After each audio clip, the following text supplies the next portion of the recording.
బ్రహ్మచర్యాన్ని పాటించాడు, సంతానమును పొందలేదు, అందువలన భీష్మునికి ఉత్తమగతులు కలిగే అవకాశం లేదు అని చెప్పడం సాధ్యం కాదు. అందుకే భీష్ముడు అలా భీష్మించడం ధర్మ వ్యతిరేకమా అన్న చర్చ కాని, అటువంటి సమస్య కాని అసలు ఉత్పన్నమే కాదు. ఆయన ఉత్తమగతులు పొందగలడు. ఈ శాస్త్ర ప్రమాణాన్ని అలా జీవించిన వాడు అలా బ్రతకగలడు అని చిట్ట చివర నిరూపణం చేశాడు భీష్ముడు. అది ఆయన జీవితంలో గొప్పతనం. ఆమె చెప్పింది గంగాదేవి, సనకసనందనాదుల వంటి వాడయా నీ కొడుకు అని చెప్పింది. నిజం. ఇదో చూడండి, లోకంలో ఊరిళ్ళేవాడు ఉంటాడు. వాడు సమయం లేకపోతే ఏం చేస్తాడు? భార్యకి చెప్తాడు, ఓ పంచేవే 2 పంచెలు, 2 ఉత్తరీయాలు, 2 లాల్చీలు, ఓ తువ్వాలు, ఇవన్నీ పెట్టులో పెట్టి అని చెప్పి వెళ్ళిపోతాడు. సత్యసేమని చెప్తాడు. ధర్మరాజు గారిని పిలిచి చెప్పాడు, రేపు శరీరం వదిలిపెట్టేస్తున్నా, అంత్యేష్టి సంస్కారం చెయ్యాలి, నాకు చెయ్యాలి, కాబట్టి ఇదిగో ఈ వస్తువులు కావాలి, అవన్నీ పట్టుకుని రా అని చెప్పాడు. ధర్మరాజు గారు అవన్నీ బండిలో పట్టుకుని వచ్చాడు. పట్టుకొచ్చిన తర్వాత పిలిచి, ఇవన్నీ పట్టుకొచ్చావా? గొడుగులు, చందనపు కర్రలు, అగ్నిహోత్రము ఇవన్నీ తీసుకొచ్చావా అని అడిగాడు. అడిగి బొటన వేలు దగ్గర నుంచి వెనక్కి లాగాడు ప్రాణాన్ని. లాగుతుంటే ఆయన యొక్క యోగ విద్యకి ఆయన లాగుతున్నప్పుడు ఎముకలు నీరై కరిగిపోయాయి. అంతటి యోగ విద్యా నిపుణుడు. కృష్ణ భగవానుడంతటి వాడు చూస్తూ ఉండగా శిరస్సుని భేదించి బ్రహ్మతేజస్సు ఉత్తమలోకముల వైపుకి వెళ్ళిపోయింది. అంటే ఇలా బ్రతకగలిగితే అంతటి మహాత్యాగము చేసిన వాడు ఉత్తమలోకములను పొందగలడు అనడానికి ఏమీ అభ్యంతరం లేదనడానికి భీష్మాచార్యుల వారి యొక్క జీవితమే ప్రమాణము. కాబట్టి ఆయన బ్రహ్మచర్యాన్ని పాటించాడు, సంతానం పొందలేదు కాబట్టి ఆయన ఉత్తమగతులు పొందలేడనేటటువంటి చర్చ సామాన్యులతో పోల్చి చెయ్యడానికి ఎన్నడూ సాధ్యమైన విషయం కానే కాదు. దేవవ్రతుడు అడిగినటువంటి ప్రశ్నకి శంతన మహారాజు గారు సమాధానం చెప్తున్నారు.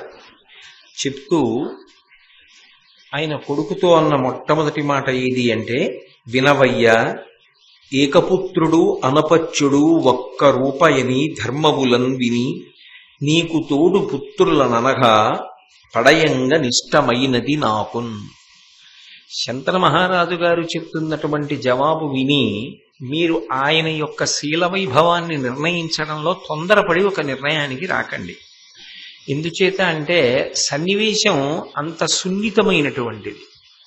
అసలు నిజానికి తండ్రి కొడుక్కి పెళ్లి చేయవలసినటువంటి స్థితి. ఆ దేవవ్రతునకు యవరాజ్య పట్టాభిషేకం చేసి ఉన్నాడు. కానీ ఆయన సత్యవతీదేవి యందు అనురక్తుడై ఆమెను వివాహం చేసుకుని ఆమె వలన సంతానమును పొందాలని అపేక్షించాడు. తండ్రి గారు దేని వలన చిన్నపుచ్చుకుని ఉన్నారు అన్న విషయాన్ని తెలుసుకోవడానికి తన ఊహకి అందినటువంటి కారణాలను ప్రతిపాదిస్తూ దేవవ్రతుడు తండ్రిని ప్రశ్న చేశాడు. అప్పుడు తండ్రి కొడుకుకి జవాబు చెప్పాలి. అది అంత తేలికైన విషయం కాదు. కానీ శంతన మహారాజు గారు చెప్తున్న దాంట్లో కించిత్ కూడా అబద్ధం లేదు. ఆయన దేని కొరకు ఆలోచించవలసి వచ్చింది అంటే, ఇంత గంభీరమైన విషయాన్ని కొడుకుతో ఎలా ప్రతిపాదన చెయ్యాలి అన్నదాని గురించి ఆలోచించాడు. ఆలోచించి ఒక మాట చెప్తున్నాడు, వినవయ్యా, ఓ దేవవ్రతుడా విను, ఏకపుత్రుడు అనపత్యుడు ఒక్క రూపయని ధర్మములంగిని. ధర్మశాస్త్రములు చెప్తున్నటువంటి మాట ఏది అంటే, ఒక్క కొడుకు ఉండడం, కొడుకులు లేకపోవడం రెండు ఇంచుమించు సమానమైనటువంటి విశేషాలు అని నేను ధర్మశాస్త్రముల వలన విన్నాను. అందున ఇది ప్రత్యేకించి క్షత్రియులకు, అంటే ఆ కాలంలో రాజ్య పరిపాలన చేసినటువంటి వారికి మరీ అన్వయం. కాబట్టి నీకు తోడు పుత్రులనగా పడయంగా ఇష్టమైనది నాకున్. ఒక్క కొడుకే ఉండడం, అసలు కొడుకులు లేకపోవడం ఇంచుమించు సమానమే అని శాస్త్రములు చెప్తున్నాయి. కాబట్టి నీవు నాకు ఒక్కడివే కుమారుడవు. గంగాదేవి వలన 80 కుమారులను నేను పొందినప్పటికీ అందులో జీవించి ఉన్నవాడివి నువ్వు ఒక్కడివే. 7 వెళ్ళిపోయారు. ఇప్పుడు నీ ఒక్కడివే ఉండడం నాకు కుమారులు లేకపోవడంతో సమానం. ఎందుచేత ఏదైనా జరగరానిది జరిగితే క్షత్రియుల జీవితానికి భద్రత ఎక్కడుంటుంది ఆ రోజుల్లో? ఏదో ఆపద వస్తుంది, ఏదో యుద్ధం వస్తుంది, ఎవరో శత్రువు వస్తాడు, వెంటనే వాళ్ళు యుద్ధానికి వెళ్ళాలి. యుద్ధానికి వెళ్ళిన తరువాత జయాపజయములు విధి నిర్ణీతములు. అభిమన్యుడంత గొప్పవాడు, ఉంచుకోగలిగాడా? కాబట్టి ఏం చెప్పగలం? ఎటు తిరిగి ఎటు జరిగినా వంశాంకురము లేకుండా పోతుంది. అందుకని నీకు తోడుగా కొంతమంది కుమారుల్ని పొందాలి అని నేను అనుకుంటున్నాను. ఇది వినడానికి అమంగళకరంగా ఉన్న ఒక పరమ సత్యాన్ని ఆయన మాట్లాడుతున్నాడు. అంతవరకు నిజం. ఎందుచేత అంటే అంగీకరించగలిగినటువంటి హృదయం అవసరం తప్ప సత్యము అన్ని వేళలా మధురంగా ఉండాలి అని నియమం ఉండదు. మీరు నేనన్న మాట పట్టుకున్నారో లేదో నాకు తెలియదు. సత్యము అన్ని వేళలా మధురంగా ఉంటుంది అని చెప్పడం కష్టం. ప్రయత్నం చేస్తే అప్రియమైన సత్యాన్ని మధురంగా చెప్పడానికి ప్రయత్నం చెయ్యొచ్చేమో, కానీ అది జీర్ణం చేసుకోవడానికి మధురంగా ఉంటుందని చెప్పడం మాత్రం సాధ్యం కాదు. కానీ అప్రియమైనప్పటికీ కూడా ఇది సత్యము అని అంగీకరించగలిగినటువంటి మంచి మనసున్నవారైతే అంతకన్నా గొప్ప విషయం లోకంలో ఇంకొకటి ఉండదు. ఎందుకని అంటే అలా ధైర్యం చేసి అవతల వారికి అప్రియంగా అనిపించిన సత్యాన్నే మాట్లాడగలిగిన వాడు, తనకి వినడానికి కొంచెం అప్రియంగా అనిపించినా ఈ మాట్లాడుతున్నబడుతున్నది పరమసత్యం, ఇటువంటి సత్యాన్ని అంగీకరించి నేను జీవితాన్ని దిద్దుకుంటే వృద్ధిలోకి వస్తాననేటటువంటి అధ్యవసాయముతో కూడుకున్న బుద్ధి కలిగినవాడు వక్తా శ్రోతలుగా ఎక్కడ కలుసుకుంటారో అది ఒక మహాక్షేత్రము, తీర్థమై వాళ్ళిద్దరూ మాట్లాడుకున్న మాటలు వాళ్ళిద్దరికే పరిమితం కాకుండా భవిష్యత్తులో ఎందరికో అటువంటి సందర్భాలలో ఉపకరించేవి అవుతాయి. కానీ సాధారణంగా లోకంలో రెండు రకాలైనటువంటి లోపము ఉంటుంది. ఒకటి, సత్యమైన అప్రియమైన దాన్ని చెప్పడానికి ఎవరు ఇష్టపడరు. ఎందుచేత అంటే మనకెందుకు వచ్చిన గొడవ? ఇప్పుడు ఇది మనం చెప్పకపోతే వచ్చిన నష్టం ఏమిటి? మనం చెప్పామనుకోండి, అక్కడి నుంచి ఈయన చెడ్డవాడిని నా మీదో ముద్రేస్తారు. ఎందుకు వచ్చిన అల్లరి? అసలు చెప్పడం మానేస్తే నాకు వచ్చిన నష్టం ఏమిటి? కాబట్టి నేను చెప్పను. చాలా మంది ఆత్మరక్షణార్థం అంటే అప్రియమైన సత్యాన్ని చెప్పడం కన్నా చెప్పకుండా ఉంటే వచ్చే గొడవ ఏమిటని చెప్పకుండా తప్పించుకోవడానికే 199 మంది ఇష్టపడతారు. వినేవాళ్లలో 199 మంది అది సత్యము అలాగే ఉంటుంది, అప్రియంగా ఉన్న ఆయన చెప్తున్నది సత్యం అని అంగీకరించగలిగిన వాళ్ళు 199 మంది ఉంటారు. అప్రియమైన సత్యాన్ని పలకగలిగిన వాడు, అప్రియంగా అనిపించినా ఇది సత్యం కాబట్టి నేను ఔషధం చేదుగా ఉన్నా పుచ్చుకుని శరీర ఆరోగ్యాన్ని చక్కబరుచుకున్నట్టుగా నేను దీన్ని స్వీకరించాలనేటటువంటి మంచి బుద్ధి కలిగిన వాడు కలిస్తే ఖచ్చితంగా అది ఒక అద్భుతమైన సందర్భానికి దారితీస్తుంది. ఈ సందర్భం అంత గొప్పది. తండ్రి కొడుకుల మధ్య జరుగుతున్నటువంటి ఇటువంటి సంభాషణ బహుశా ఎక్కడో కాని ఉండదు. ఒక తండ్రి ఒక కొడుకుతో ఇటువంటి సందర్భంలో ఇలా మాట్లాడవలసి రావడం సాధారణంగా జరగదు. భీష్ముని జీవితంలో ఇదొక ప్రత్యేకమైన పార్శ్వం, తండ్రి ఇలా మాట్లాడవలసి రావడం. కాబట్టి ఆయన చెప్తున్నది సత్యమే. నువ్వు ఒక్కడివే కొడుకువి, ఏదైనా జరగరా అనేది జరిగితే వంశ పరిస్థితి ఏమిటి, రాజ్య పరిస్థితి ఏమిటి, ప్రజల పరిస్థితి ఏమిటి? పైగా ఒక్కడే కొడుకులో ఏ మార్పు అయినా రావచ్చు. ఎవరు చెప్పగలరు? ఎందుకని అంటే అసలు నిజానికి ప్రతీప మహారాజు గారికి 3 కుమారులు. పెద్దవాడి పేరు దేవాపి, ఆయన రాజ్యం చెయ్యాలి. కానీ ఆయన తపస్సు చేసుకోవడానికి వెళ్ళిపోయాడు. వెళ్ళిపోయిన కారణం చేత 2వ వాడైన శంతనుడు రాజ్యం చేశాడు. శంతనుడి తర్వాత పుట్టినటువంటి వాడు బాహ్లికుడు. కానీ ఆశ్చర్యం ఏమిటంటే శంతన మహారాజు గారి యొక్క వంశంలో వచ్చిన వాళ్ళు కదా ధర్మరాజాదులు, కౌరవులు కాబట్టి దుర్యోధనాదులు కూడా. బాహ్లికుడు ధర్మరాజు గారి వైపు కురుక్షేత్రంలో యుద్ధం చేయలే, బాహ్లికుడు దుర్యోధనుడి వైపు యుద్ధం చేశాడు. ఆ ప్రతీపుని యొక్క 3 కుమారులలోనే ఒకడు తపస్సుకి వెళ్ళిపోయాడు, ఒకడు రాజ్యాన్ని స్వీకరించాడు, ఒకడు తరువాతి కాలంలో దుర్యోధన వైపుకి తిరిగిపోయాడు. మనుష్యుల మనసులు ఎప్పుడు ఎలా మారతాయన్న విషయాన్ని ఎవరు నిర్ధారించి చెప్పగలరు? కాబట్టి నీకు తోడుగా కొంతమంది సోదరులు ఉండడం అవసరం. అలా నేను నీకు సోదరులను సృజించకపోతే తర్వాత వచ్చేటటువంటి పరిణామములకు నేను కర్తవ్యాన్ని స్వీకరించవలసి ఉంటుంది. అలా జరగకూడదు కాబట్టి దూరదృష్టితో నీకు సోదరులను ఇవ్వాలని, సంతానమును పొందాలని అపేక్షిస్తున్నాను. జనవినుత అగ్నిహోత్రంబును సంతానమును వేదములు ఎడతెగగా జన ఉత్తమ వంశజులకు అనిరి మహాధర్మ నిపుణులైన మునీంద్రుల్. జనవినుత అని పిలిచాడు. జనుల చేత కీర్తింపబడేటటువంటి వాడా, లోకంలో కొన్ని అర్థంతరంగా ఆగిపోకూడదు అని కోరుకుంటారు అందరూ కూడా. అది సాధారణంగా ఎక్కడైనా ఉండేటటువంటి నియమం. అలా మధ్యలో ఆగిపోకూడనివేవి అంటే అగ్నిహోత్రంబును, నిత్యాగ్నిహోత్రం అని నిజానికి అందరూ చెయ్యాలి. అది నిత్యాగ్నిహోత్రం అని ప్రతిరోజు అగ్నిని ఆరాధన చెయ్యాలి. ఆ అగ్నిహోత్రం ఏ కారణం చేత కూడా వంశంలో కొంతకాలం ఆరాధన చేసి కొంతకాలం ఆరాధన చెయ్యకుండా ఉండడం అనేటటువంటిది ఉండదు. ఎందుకని అంటే ప్రత్యేకించి సనాతన ధర్మంలో అగ్నిహోత్రానికి విశేషమైన ప్రాధాన్యం. అసలు అగ్ని సంబంధంతో పుట్టి అగ్ని సంబంధంతో శరీరం పూర్తయిపోతుంది. అగ్ని సంబంధాన్ని వదిలిపెట్టేసే వాళ్ళు ఎవరు అంటే ఒక్క సన్యాసాశ్రమంలో ఉన్న వాళ్ళు వదిలిపెట్టేస్తారు. అలా వదిలిపెట్టేస్తారు కాబట్టే సన్యాసాశ్రమ స్వీకారం చేసి శరీరాన్ని విడిచిపెట్టిన వాళ్ళు ఎవరు ఉంటారో అటువంటి వాళ్ళ యొక్క పార్థివ శరీరాన్ని భూమిలో ఉంచి దాని మీద శివలింగాన్ని పెడితే అధిష్టానం అంటారు, దాని మీద తులసి కోట పెడితే బృందావనం అంటారు.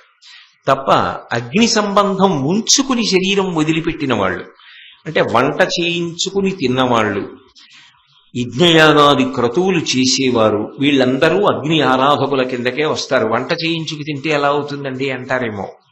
వంట చేయించుకు తిన్న తర్వాత యథార్థానికి అగ్నిహోత్రం నుంచి అన్నాన్ని దింపి వదిలేయకూడదు.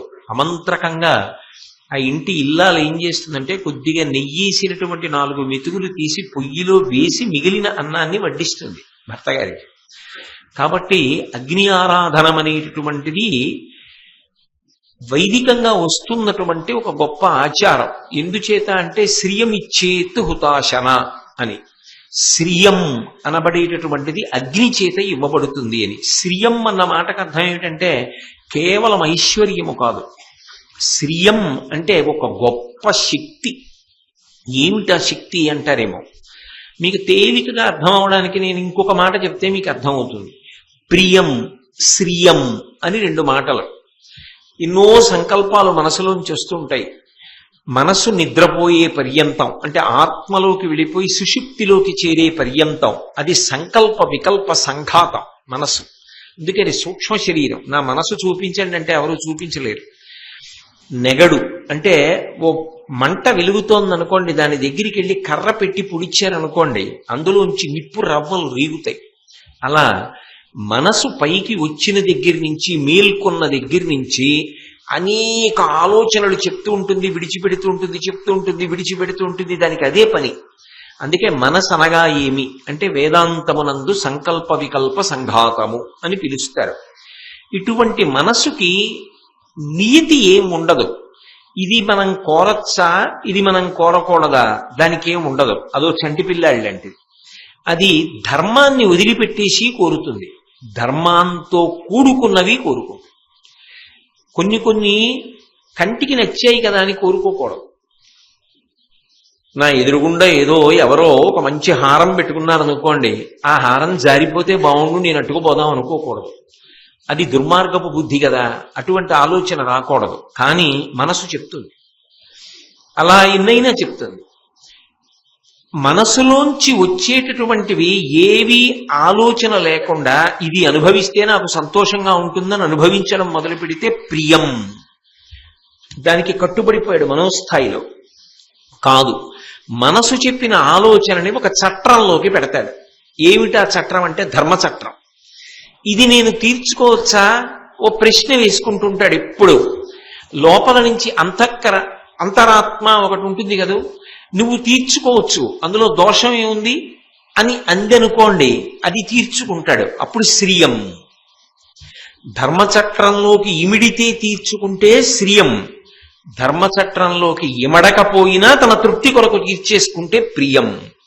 ప్రియంకి శ్రియంకి సమాజము యొక్క అభ్యున్నతంతా ఉంటుంది. మీరు బాగా పట్టుకున్నారో లేదు? నా మనసుకి తోచింది కదా అని నేను అన్ని అనుభవించడం మొదలెట్టాను అనుకోండి, అందులో సమాజం పాడైపోవడం ఉంటుంది. నేను బాగుపడినట్టు కనపడినా సమాజము సర్వనాశనమైపోవడం అంతలోనే ఉంటుంది. నిగ్రహించుకొని ధర్మచట్రంలో ఇమిడితేనే తీర్చుకుంటున్నాను అనుకోండి, నా భద్రతతో పాటు సమాజ భద్రత కూడా ఇముడుతుంది. ఆ నిగ్రహ శక్తి ధర్మచట్రంలో ఇమిడితే తప్ప దీన్ని నేను అనుభవించను అనగలిగిన శక్తి దేని వలన వస్తుంది అంటే అగ్ని ఆరాధనము చేత వస్తుంది అని శాస్త్రవాక్. అందుకని శ్రియమిచ్చేత్ హుతాశన. అందుకని అగ్ని ఆరాధనము తెగిపోకూడదు, మధ్యలో అగ్ని ఆరాధనము జరుగుతూ ఉండాలి అని. అటువంటి అగ్ని ఆరాధనాన్ని మధ్యలో విడిచిపెడితే శ్రియం పోగొట్టుకున్నవాడు అవుతున్నాడు కదా, ప్రియంకి వశపడుతున్నాడు కదా. దాని వలన కీర్తి ప్రతిష్టలు వంశంలో ఎలా నిలబడతాయి? ధర్మాత్ముడైన వాడు ఎవరుంటాడో, ధార్మికుడు ఎవరుంటాడో వాడు యశోవిరాజితుడు అవుతాడు. శంకర మహారాజు గారి గురించి, భారతం గురించి ఎందుకు చెప్పుకుంటున్నాం? ధర్మం పట్టుకున్నవాడు ఎలా వర్ధిల్లాడో తెలుసుకోవడానికి, అంతే కదా. కాబట్టి జన వినుత అగ్నిహోత్రంబును సంతానమును. సంతానము నాకు వద్దు అన్న మాట అనడానికి వీలు లేదు. ఎందుచేత అంటే గృహస్థాశ్రమ స్వీకారం ఎందుకు చేస్తారు అంటే ధార్మికమైనటువంటి సంతానమును పొందుట కొరకు. కామము ధర్మము చేత ముడిపడిపోతే అందులోంచి అర్థము ప్రభవిస్తుంది. ధర్మార్థ కామ మోక్షములు కదా పురుషార్థములు. కామము ధర్మముతో ముడిపడిపోవాలి. ఒక వయసు వచ్చిన తరువాత మనసు నుండి కామము పొటమరిస్తుంది, కానీ అది ధర్మముతో ముడిపడాలి. ధర్మంతో ముడిపడడం అంటే ధర్మపత్నిని స్వీకరిస్తాడు. అందుకే కామపత్ని అన్న మాట లేదు. భార్య వైదికంగా ఆ మాట వాడరు. ధర్మపత్ని సమేతస్య అంటారు. ఆమె నా ధర్మమునకంతటికీ కూడా ఆలంబనం. కామము ధర్మము చేత ముడిపడిందనుకోండి, అందులోంచి అర్థం వస్తుంది. అర్థం అంటే డబ్బు కాదు. అర్థమన్న మాటకు అర్థం ఏమిటంటే సమస్త సుఖములకు ఆలవాలమైనటువంటి వస్తు సంచయం ఏది ఉంటుందో దాన్ని అర్థం అంటారు. మనిషి సంతోషంగా సుఖంగా జీవించడానికి పనికొచ్చేవి ఏ ఉంటాయో అవన్నీ అర్థమే. నేను ఇప్పుడు ఇక్కడ ఉపన్యాసానికి ఒక కారులో వచ్చాననుకోండి, అది అర్థం. నేను మీ అందరికీ వినపడేటట్టు గట్టిగా మాట్లాడక్కర్లేకుండా దీన్ని వాడుతున్నాను అనుకోండి, ఇది అర్థం. నేను హాయిగా కూర్చోవడానికి ఓ కుర్చీలో కూర్చున్నాను అనుకోండి, ఇది అర్థం. ఇవన్నీ అర్థమే. నా సుఖమునకు యోగ్యమైనటువంటి వస్తు సంచయము. ధర్మము కామముతో ముడిపడితే అర్థము ప్రభవిస్తుంది. ఎలా? కొడుకుగా కూతురుగా అర్ధ రూపంలో వస్తారు. ఇప్పుడు ఆ కొడుకుని చూసి సంతోషం, కూతుర్ని చూసి సంతోషం. ఆ కూతుర్ని కన్యాదానం చేశాడు. దశ పూర్వేషాం దశాపరేషాం. 10 తరాల ముందు 10 తరాల వెనక తనతో కలిపి 21 తరాలు తరిస్తున్నాయి. ఆడపిల్ల పుట్టి మగపిల్లవాడు పుట్టాడు, వంశం నిలబడింది. కాబట్టి ధార్మికమైన సంతానము నాకు వద్దు అన్న మాటలో కామము విచ్చలవిడితనాన్ని పొందడానికి అవకాశం ఉంది. 1. 2, ఎక్కడో ఎవరో మహాత్ములుంటారు, పుట్టుకతోటే అసలు కామము వైపుకి మనసు వెళ్ళనటువంటి వాళ్ళు ఉంటారు. వాళ్ళు కారణజన్ములు. శంకరాచార్యుల వారు, శుకబ్రహ్మ, చంద్రశేఖరేంద్ర సరస్వతి మహాస్వామి వారు, ఇటువంటి వాళ్ళు కోట్ల కోట్ల కోట్ల మందిలో ఎవరో ఒకరుంటారు తప్ప అటువంటి వాళ్ళని చూసి అందరూ అలా ఉందామనుకోవడం, కోట బయటికి వచ్చి యుద్ధం చేయడం. గృహస్థాశ్రమంలో ఉండడం, కోటలో ఉండి యుద్ధం చేయడం. ఇంతకన్నా నేను వివరంగా మాట్లాడక్కర్లేదు, మీరు ప్రాజ్ఞులు పట్టుకోగలరు.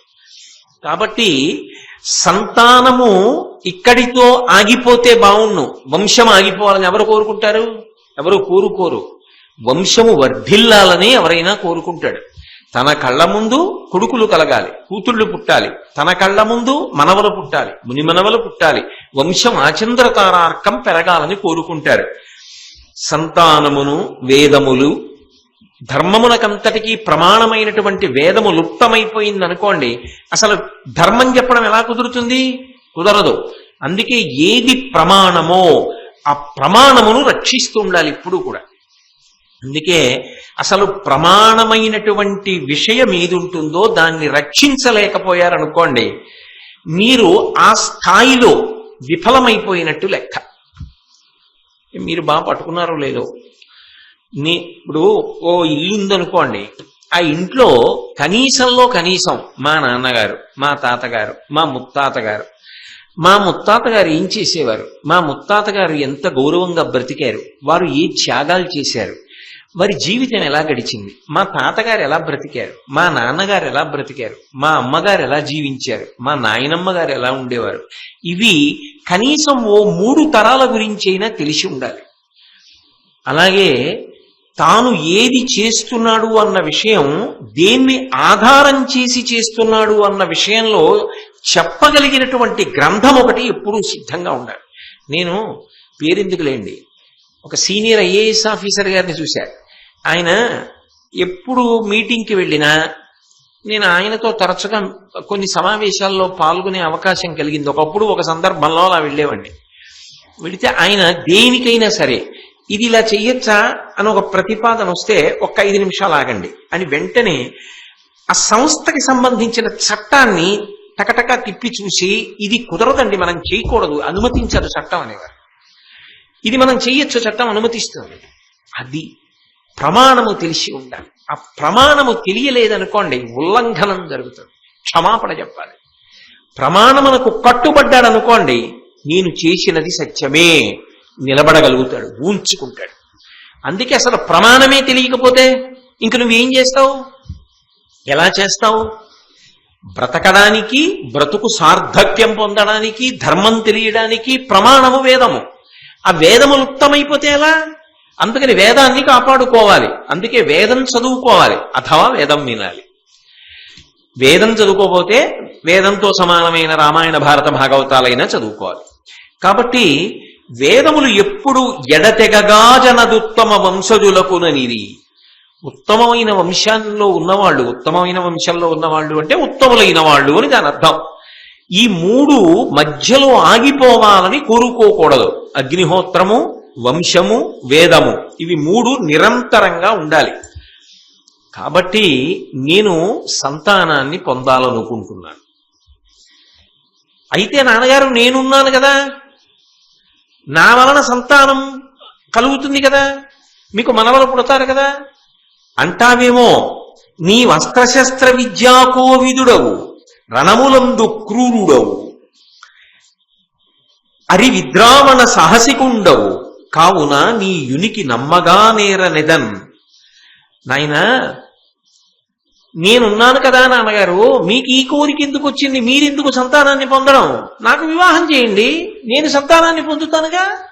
అప్పుడు అనేక మంది మనవలు ఉంటే ఒకవేళ ఏదైనా జరగరానిది జరిగినా మనవలు ఉన్నారుగా, వంశం నిలబడిందిగా. మీరే సంతానాన్ని పొందవలసిన అవసరం ఏంటి? అంటే మీరు పెళ్లి చేసుకోవాలనుకుంటున్నారు, సత్యవతీదేవి యందు అనురక్తులయ్యారు కాబట్టి దాన్ని సమర్థించుకోవడానికి ఇలా చెప్తున్నారా అంటాడేమో దేవవ్రతుడని. ఇంకొక మాట చెప్తున్నాడు, నీ వస్త్ర శస్త్ర విద్యా కోవిదుడవు. నీకు అస్త్ర విద్య, శస్త్ర విద్య 2 బాగా తెలుసు. మీకు ఇది పూర్వం ఎన్నో పర్యాయాలు నేను చెప్పా. అస్త్రం అంటే అభిమంత్రిస్తారు, శస్త్రం అంటే చేత్తో వాడతారు, ఓ కత్తి, గద, శూలము, ఇటువంటివి. ఈ అస్త్ర విద్య, శస్త్ర విద్య నీకు బాగా తెలుసు. అంతేకాదు, రణములందు క్రూరుడవు.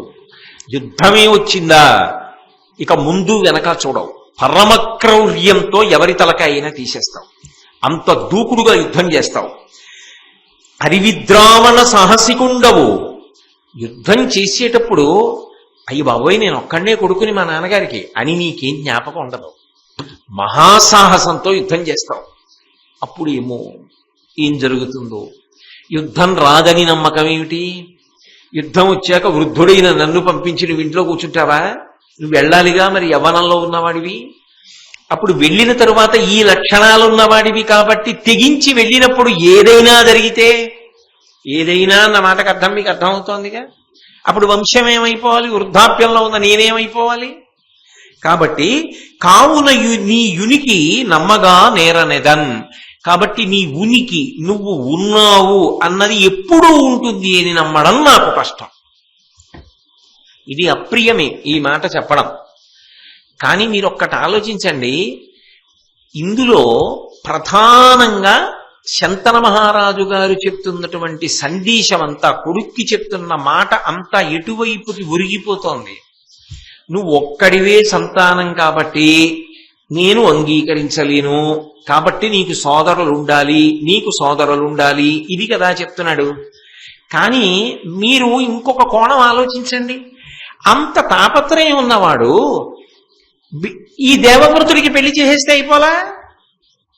దేవవ్రతుడికి పెళ్లి చేస్తే దేవవ్రతుడికి సంతానం కలగదు, సంతానం కలిగితే వంశం నిలబడలా?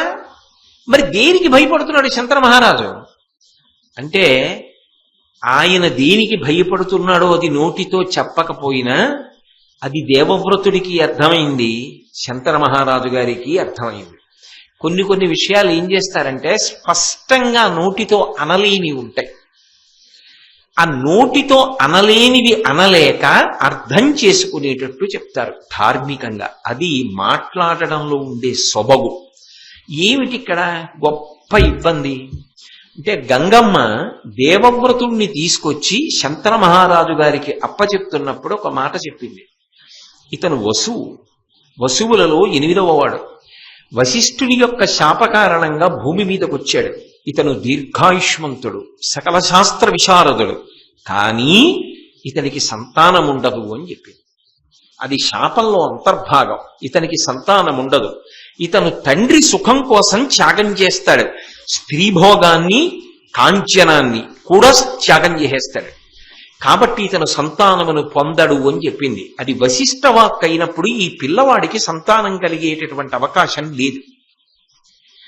ఆ అవకాశం లేనప్పుడు ఇవాళ కాకపోతే రేపు, రేపు కాకపోతే ఎల్లుండి, ఎల్లుండి కాకపోతే 100 సంవత్సరముల తర్వాత శంతన మహారాజు గారి వంశం అంతరించిపోతుంది. ఎందుకంటే ఇక దేవవ్రతుని తర్వాత వంశం ఉంటుందని నమ్మకం లేదు. తన వైపు నుంచి కుమారులను పొందుతాడు, వంశం పెరుగుతుందన్న నమ్మకం ఇక లేదు, ఖచ్చితంగా లేదు. ఎందుకని అంటే గంగమ్మ మాట చెప్పేసింది.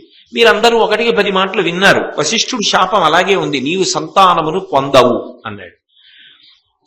కాబట్టి ఇప్పుడు వంశం ఎలా నిలబడుతుంది? వంశము నిలబడకపోతే వ్యక్తిగతంగా తాను దోషం చేసిన వాడు అవుతాడు ఆలోచించనందుకు. 2 రాజ్యం ఏమైపోతుంది? రాజ్యంలో ప్రజలు ఏమైపోతారు?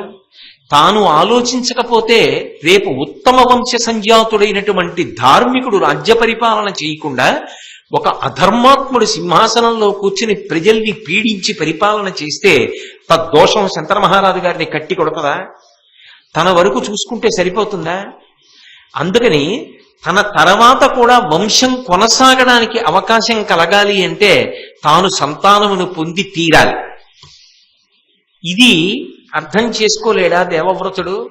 ఇక్కడ వరకు చెప్తే ఓ నాన్నగారి మనసులో ఈ క్లేశం ఉందన్నమాట.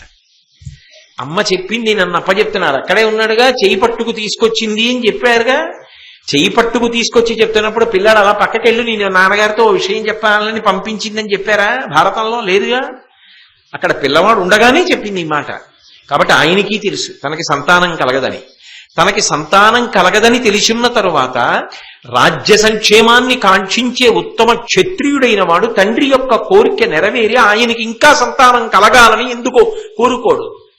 ఖచ్చితంగా కోరుకుంటాడు. ధార్మికుడు కనుక, సర్వశాస్త్ర పారంగతుడు కనుక, విశాల హృదయంతో దాన్ని అర్థం చేసుకోగలడు. అది అక్కడ పీఠముడి. అందుకు ప్రతిపాదించాడు శంతన మహారాజు, అంగీకరించాడు. కానీ ఇది ఇవాళ రావలసిన ఆలోచన కాదుగా, ఎప్పుడో రావాలిగా, నన్నప్ప చెప్పినప్పుడే రావాలిగా. మరి ఇంతకాలం నాన్నగారు చాలా సంతోషంగా నన్ను చూసుకుంటూ కాలం గడిపేశారుగా, అప్పటికి 4 సంవత్సరముల పైచిలుకు అయిపోయింది. మరి ఇప్పుడు నాన్నగారికి కొత్తగా ఈ ఆలోచన రావడం ఏమిటి? ఇప్పుడు చింత పట్టుకోవడం ఏమిటి? అంటే ఇలా చింతలోకి వెళ్ళి నాన్నగారు సభకి ముఖం చాటేసి రాజ్య పరిపాలన పట్టించుకోవడం మాని ఎన్ని రోజులైంది? వెనక్కి వెళ్ళాడు. వెళ్ళి మంత్రులను, పెద్దలను, హితులను, పురోహితులను రావించి వాళ్ళందరితో సంప్రదించాడు. ఎక్కడికి వెళ్ళాడు, ఏమైంది కనుక్కున్నాడు. సారథి చెప్పడం, మీ నాన్నగారు ఫలానా చోటుకి వెళ్ళారు, దాశరాజుని అడిగారు, సత్యవతీదేవిని ఇమ్మని అడిగాడు, మీ నాన్నగారు ఇవ్వనన్నారు, ఎందుకని అంటే రాజ్యానికంతటికీ వారసుడిగా సత్యవతీదేవికి శంతనుడికి కలిగినటువంటి కుమారుడికి ఇమ్మని దశరాజు వరం, కానీ ఇవ్వనని మీ నాన్నగారు అన్నారు, నీకు యవరాజ్య పట్టాభిషేకం చేశాడు కనుక, కాబట్టి సత్యవతిని వివాహం చేసుకునే అవకాశం మీ తండ్రి గారికి లేదు, అందుకుని చింత పొందాడు. సత్యవతీదేవిని వివాహం చేసుకునే అవకాశం లేకపోతే లోకంలో ఇంకా రాచకన్యలే లేరా ఏమి అంటే, ఈ మాట మనమంటే సరిపోదు, అలా సరిపుచ్చుకోవలసిన వాడు శంతనుడు, ఆయన సరిపుచ్చుకోలేకపోతున్నాడు. అందుకేగా ఇప్పటికీ లోకంలో ఎన్నో రకాల కథలు బయలుదేరుతుంటాయి. అలా సరిపుచ్చుకోలేకే, అలా సరిపుచ్చుకోలేని బలహీనత శంతనుడికి ఎందుకు వచ్చింది? వెనక వశిష్ఠుడి శాపం ఉంది, కథ అనేక మలుపులు తిరగవలసి ఉంది, అందుకని ఆయన మనసు అలా ఊంచుకోవాలంతే తప్పదు. కాబట్టి ఇప్పుడు దేవవ్రతుడు ఏం చేశాడు? తన కర్తవ్యం ఏమిటి ఆలోచించాడు. తానేం చెయ్యాలి? తండ్రి గారు చెప్పినటువంటి మాట పరమసత్యం, వంశం నిలబడాలి. వంశం నిలబడడం కోసం తాను త్యాగం చెయ్యవలసి వస్తే త్యాగం చెయ్యాలి. కాబట్టి సత్యవతీదేవిని దశరాజు ఏ కారణానికి ఇవ్వనన్నాడు కనుక్కుంటానని ఇంతమందిని తీసుకుని వెళ్ళాడు. ఎందుకంటే ఒక మాట ఎవరూ లేనప్పుడు ఇవ్వడం వేరు, పెద్దల సమక్షంలో ఇవ్వడం వేరు. కాబట్టి ఇంతమందిని తీసుకుని దశరాజు దగ్గరికి వెళ్ళాడు. వెళ్ళి ఆ దాశరాజును అడిగాడు, ఏమయ్యా, నీ యొక్క కుమార్తె సత్యవతీదేవిని యోజన గంధిని మా తండ్రి గారైనటువంటి శంతర మహారాజు గారికి ఇచ్చి వివాహం చెయ్యవలసిందిగా కోరుతున్నా, ఏమిటి అభ్యంతరం, ఏమిటి విచిత్రం అంటే, తండ్రి కొడుకు గురించి అడగవలసిన మాట కొడుకు తండ్రి గురించి అడుగుతున్నాడు. ఇది భీష్ముడి జీవితంలో గొప్ప మలుపు. ఒక్కొక్క మహానుభావుడి యొక్క త్యాగం, ఒక్కొక్క మహానుభావుడి పెద్దరికం హద్దులేని రీతిలో ఉంటాయి. కొంతమంది పెద్దరికం చూడండి, వయసుతో సంబంధం ఉండదు, వాళ్ళకి ఏమిటో మరి చిన్నతనం నుంచే ఆ పెద్దరికం అలవాటు అయిపోతుంది, వాళ్లే ఆ ఇంటికి పెద్దవాళ్ళు అవుతారు. అన్ని రకాలుగాను పెద్దరికం వాళ్ళది, ఆ గౌరవం, ఆ పెద్దరికం వాళ్ళకి అలా అలవాటు అయిపోతుంది. నిజానికి వాళ్ళు వయసుతో పోల్చారనుకోండి, వాళ్ళు చాలా మంది కన్నా చిన్నవాళ్ళు, చాలా మంది కన్నా చిన్నవాళ్ళైనా వాళ్ళు వయసుతో సంబంధం లేకుండా పెద్దరికాన్ని జీవితంలో పోషిస్తూనే ఉంటారు. అది కొన్నింటిలో యోగం, కొన్నిటిలో బాధాకరమైన విశేషం. ఎందుకంటే వాళ్ళు వాళ్ళ వయసుకి తగినట్టు ప్రవర్తించడానికి అవకాశం ఉండదు. చాలా సందర్భాల్లో వాళ్ళు ఎప్పుడూ పెద్దరికంగానే ఉండాలి. అలా లేరనుకోండి, ఆయన ఏంటంటే అలా ఉన్నారంట కదా. అందుకని ఇక్కడ దేవవ్రతుని జీవితంలో ఏమైందంటే, ఆయన వయసుని మించిన పెద్దరికాన్ని పోషిస్తున్నాడు, తండ్రికి పెళ్లి చేస్తున్నాడు. బహుశా తండ్రికి పెళ్లి చేసిన కొడుకుల కథలలో మొదటిది ఇదేనేమో, ఇంత గొప్ప కథ, ఇన్ని మలుపులతో ఉన్న కథ. కాబట్టి ఇప్పుడు ఆయన వెళ్ళి దాశరాజుని అడిగాడు. అడిగితే దాశరాజు అన్నాడు, ఇంతకు ముందు ఏ మాట శంతనుడికి చెప్పలేదో అది ఇప్పుడు దేవవ్రతుడితో చెప్పాడు. ఏమని చెప్పాడంటే, అసలు నిజానికి ఈ పిల్ల, ఈ సత్యవతి నా కుమార్తె కాదు, ఆమె ఉపరిచరుడు అనబడేటటువంటి ఒక ఉత్తమ క్షత్రియుడు రాజు. మీరు ఆదిపర్వంలో ఆ కథంతా విన్నారు, మత్స్యగంధిగా ఆమె జన్మించిన వృత్తాంతం. ఆ ఉపరిచరుని యొక్క తేజస్సు వలన జన్మించినటువంటి పిల్ల. కాబట్టి ఆమె నా కుమార్తె కాదు, నేను పెంచి పెద్ద చేశాను, అందుకుని నా కుమార్తె అంటూ ఉంటాను. ఎవరి తేజస్సు వలన ఈ పిల్ల పుట్టిందో ఆ తేజోప్రదాత అయినటువంటి తండ్రి, ఆ ఉపరిచరుడు ఒకప్పుడు నా దగ్గరికి వచ్చి ఒక మాట చెప్పాడు, ఈ పిల్లని శంతన మహారాజు గారికే ఈయుసుమా భార్యగా అని చెప్పి వెళ్ళాడు.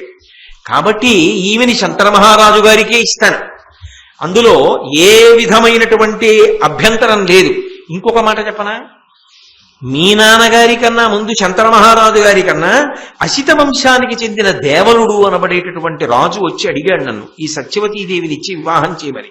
కానీ ఉపరిచరుడు నాకు చెప్పిన మాట దృష్టిలో పెట్టుకుని శంతన మహారాజు గారికి ఈ పిల్లనిచ్చి పెళ్లి చెయ్యాలని నేను ఆ రాజుకి పిల్లనివ్వను అని చెప్పి తిరస్కరించి ఈ పిల్లని ఇలాగే నా దగ్గర పెంచుతూ వస్తున్నా. కాబట్టి ఈమె నిస్సందేహంగా శంతన మహారాజు గారికే భార్య. మరి ఇంత నమ్మకమైనప్పుడు ఎందుకు పిల్లనివ్వనంటున్నావు అంటే, ఏమనుకోకు దేవవ్రత, నువ్వే అడ్డు, నీ వలనే ఈ వివాహం జరగట్ల, లేకపోతే మీ నాన్నగారు అడిగినప్పుడు ఎప్పుడో ఈ పాటికి పెళ్ళైపోవాలి. ఎందుకడ్డు అంటావేమో, వినుమైనను సాపత్యమ్మను దోషము కలదు దీన అదియును నీచేతన సంపాద్యము నీ వలిగిన అడ్డమే. పురహరాజ కేశవులైన. చిన్న మాటలలో చెప్పినా ఎంత పెద్ద బరువైన పిడుగులాంటి మాట మాట్లాడాడో చూడండి దశరాజు. ఆయన అన్నాడు, వినుమైనను సాపత్యంబను దోషము కలదు దీన.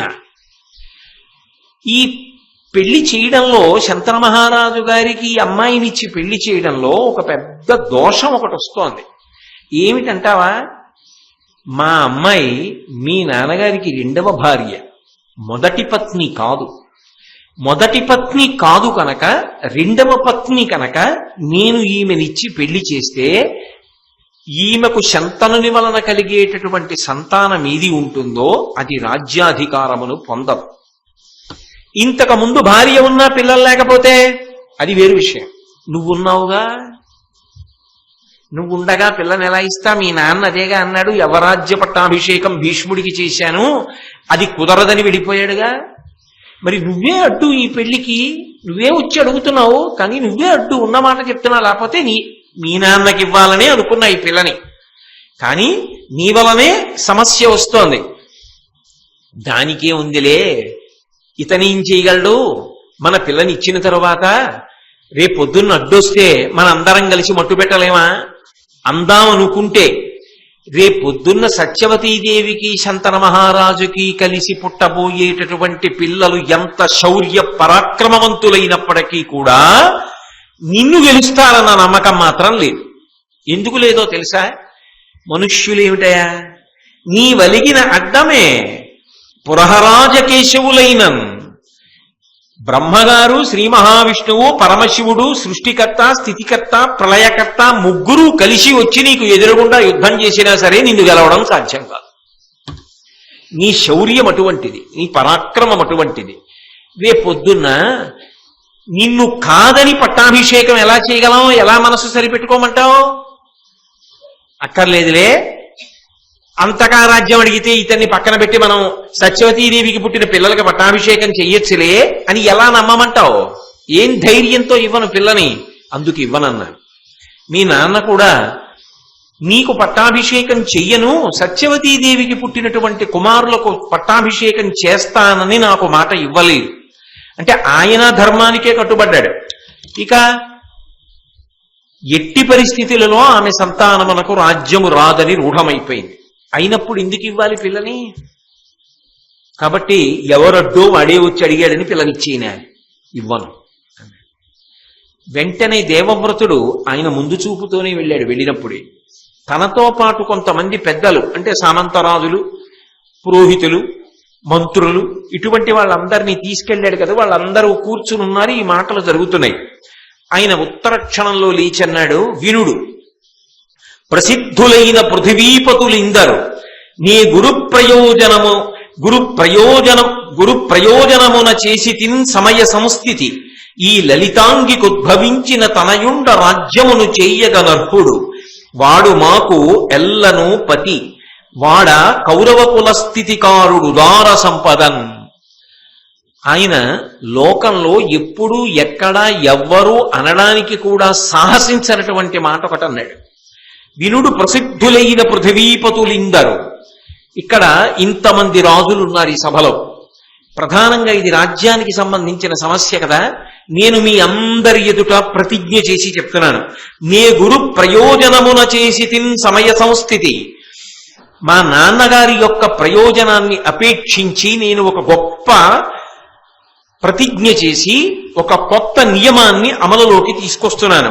ఈ లలితాంగికుద్భవించిన తనయుండ రాజ్యమును చేయగనర్హుడు. ఈ సత్యవతీదేవికి మా నాన్నగారికి కలిసి జన్మించినటువంటి కుమారుడు ఎవరుంటాడో ఆ కుమారుడే రాజ్యమును చేస్తాడు తప్ప నేను రాజ్యము చెయ్యను. రాజ్యమును పరిత్యజిస్తున్నాను. నాకు రాజ్యాధికారము లేదు, వదిలిపెట్టేస్తాను. కాబట్టి వాడ మాకు ఎల్లను పతి, అతనే మా అందరికీ కూడా పోషకుడు, అతనే మా అందరికీ ప్రభువు. నేను ప్రభుత్వాన్ని అడగను, నేను పరిపాలన చెయ్యను. వాడ కౌరవ కుల స్థితికారుడు దార సంపదన్. అతని సంతానమే భవిష్యత్తులో రాజ్యాన్ని కూడా స్వీకరిస్తుంది. కాబట్టి నా సంతానము రాజ్యాన్ని తీసుకోదు, నేను రాజ్యాన్ని తీసుకోను. అంటే ఇప్పుడు ఒక మహాత్యాగాన్ని చేస్తున్నాడు భీష్ముడు. మొట్టమొదటి ఏది వదిలిపెట్టాడు అంటే కనకమును వదిలిపెట్టాడు.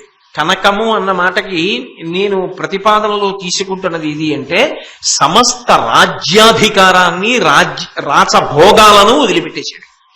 ఇది ఎవరి జీవితంలోనూ కూడా అంత తేలికైన విషయం కాదు. అధికారము అనేటటువంటిది ఒక మత్తైనటువంటి ఆనందదాయకమైనటువంటి లక్షణం. దాన్ని వదిలిపెట్టేసుకోవాలి అని అంత తొందరగా ఎవరనుకుంటారు? పైగా అసలు రుచి చూశాడా? అసలు మహారాజుగా కూర్చున్నాడా? అసలు కూర్చోని వాడు నాకు ఈ రాజ్యం అక్కర్లేదు, ఇక పైన నేను రాజ్యం చెయ్యను, పోనీ తాను బలహీనుడైతే, తనకి శక్తి లేకపోతే, తాను యుద్ధాలు చెయ్యకపోతే, తాను అస్త్రశస్త్ర విశారదుడు కాకపోతే, తనకి శాస్త్ర పాండిత్యం లేకపోతే, పరిపాలనా దక్షుడు కాకపోతే, జన్మతః వైక్లభ్యములుంటే, వ్యసనపరుడైతే, మహాపాతకములు చేసినవాడైతే రాజ్యమును విడిచిపెడితే అది సమర్థించవచ్చు. ఇందులో ఏ దోషాలున్నాయి భీష్ముడికి? ఏ దోషం లేదు. ఏమిటి ఆయన చేసిన దోషం అంటే ఈ జన్మది కాదు, గతంలో చేసింది. ఇది సనాతన ధర్మానికి ప్రాణప్రదం. ఇప్పుడు నేను ఇలా ఉన్నాను కదా, నాకు ఎందుకు వచ్చిందని అడక్కో. గతంలో చేసినది ఏదో ఇప్పుడు అనుభవిస్తున్నాం. కాబట్టి వశిష్ఠ శాపం అనుభవంలోకి వస్తోంది. దీర్ఘాయుష్మంతుడై రాజ్యాన్ని వదిలిపెట్టేస్తాడు. ఆ తర్వాత ఎన్ని కష్టాలు వచ్చాయి. కళ్ళ ముందు మనవలు రాజ్యం కోసం కొట్టుకుంటుంటే రాజై మాట్లాడగలిగాడా? ధృతరాష్ట్రుడు ఎన్ని భీష్ముడు చెప్తున్నా మహారాజు మాట్లాడా? మహారాజై మాట్లాడలేదు సరే కదా, మాట్లాడిన విదురుణ్ణి ఎంత దూషణ చేశారో మీరు విన్నారు కదా. విదురుడి యొక్క ఉపాఖ్యానం విన్నప్పుడు విదురుణ్ణే నిందించిన వాళ్ళు భీష్ముడు మాట్లాడితే నిందించరా? వాళ్ళు మాట పడగలడా? అంత పెద్ద వయస్సులో అంత పెద్దరికం ఉన్నవాడు మాట పడగలడా? అందుకే చాలా సందర్భాలలో ధర్మం తప్పి పుత్రవ్యామోహంతో ఉన్నటువంటి ధృతరాష్ట్రుడి వలన మాట మాట్లాడకుండా అగ్నిహోత్రాన్ని గుండెల్లో పెట్టుకుని ఎంత సతమతమైపోయాడు. ఇది కదూ బాధపడ్డామంటే. ఇప్పుడు ఆయనకి అంతఃపురంలో ఉన్నాడు, రాజ్యం ఉందా? అంతఃపురంలో ఉన్నాడు, ఈ భోగములు నాదనగలడా?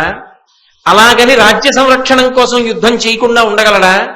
యుద్ధాలు ఆయనవి, రాజ్యం ఆయనది, కష్టం ఆయనది, ఫలితము వేరొకడిది. ఈయన కష్టపడి సంపాదించి పెడితే కష్టం తెలియకుండా అనుభవించి నాశనం అవ్వడానికి కింద వాళ్ళకి పనికొస్తుంది. ఇప్పుడు అది ఆయన జీవితంలో ఎంత విషమ పరిస్థితి. అలాగని రక్షించుకోకుండా ఉండలేడు. తీరా రక్షించి రాజ్యాన్ని విస్తరించి కాపాడిన తరువాత అధమాధములై కిందనున్న వాళ్ళు భోగవాలసులై వ్యసనపరులై నశించిపోతుంటే వాళ్ళని మందలించలేడు. అప్పుడు ఎంత సంకట స్థితిలో పడి ఎంత కష్టపడ్డాడు జీవితంలో. ఎవడు లోకంలో అటువంటి త్యాగం చెయ్యగలడు? నాకక్కర్లేదు, నా బిడ్డలకు అక్కర్లేదు అనగలిగిన వాడు ఉంటాడా లోకంలో? నాకక్కర్లేదు ఆ మాట వీరు, నా బిడ్డలకు అక్కర్లేదు అనగలిగిన వాడు ఉండడు. ఎందుకనంటే మనిషి జీవితం చమత్కారంగా ఉంటుంది. పుట్టినప్పుడు పిల్లవాడిని ఒరే మీ అమ్మని మాతో తీసుకెళ్ళిపోతున్నానన్నాడు అనుకోండి, మేనమామ వచ్చి అమ్మ నాది అని వాడు ఏడుస్తాడు.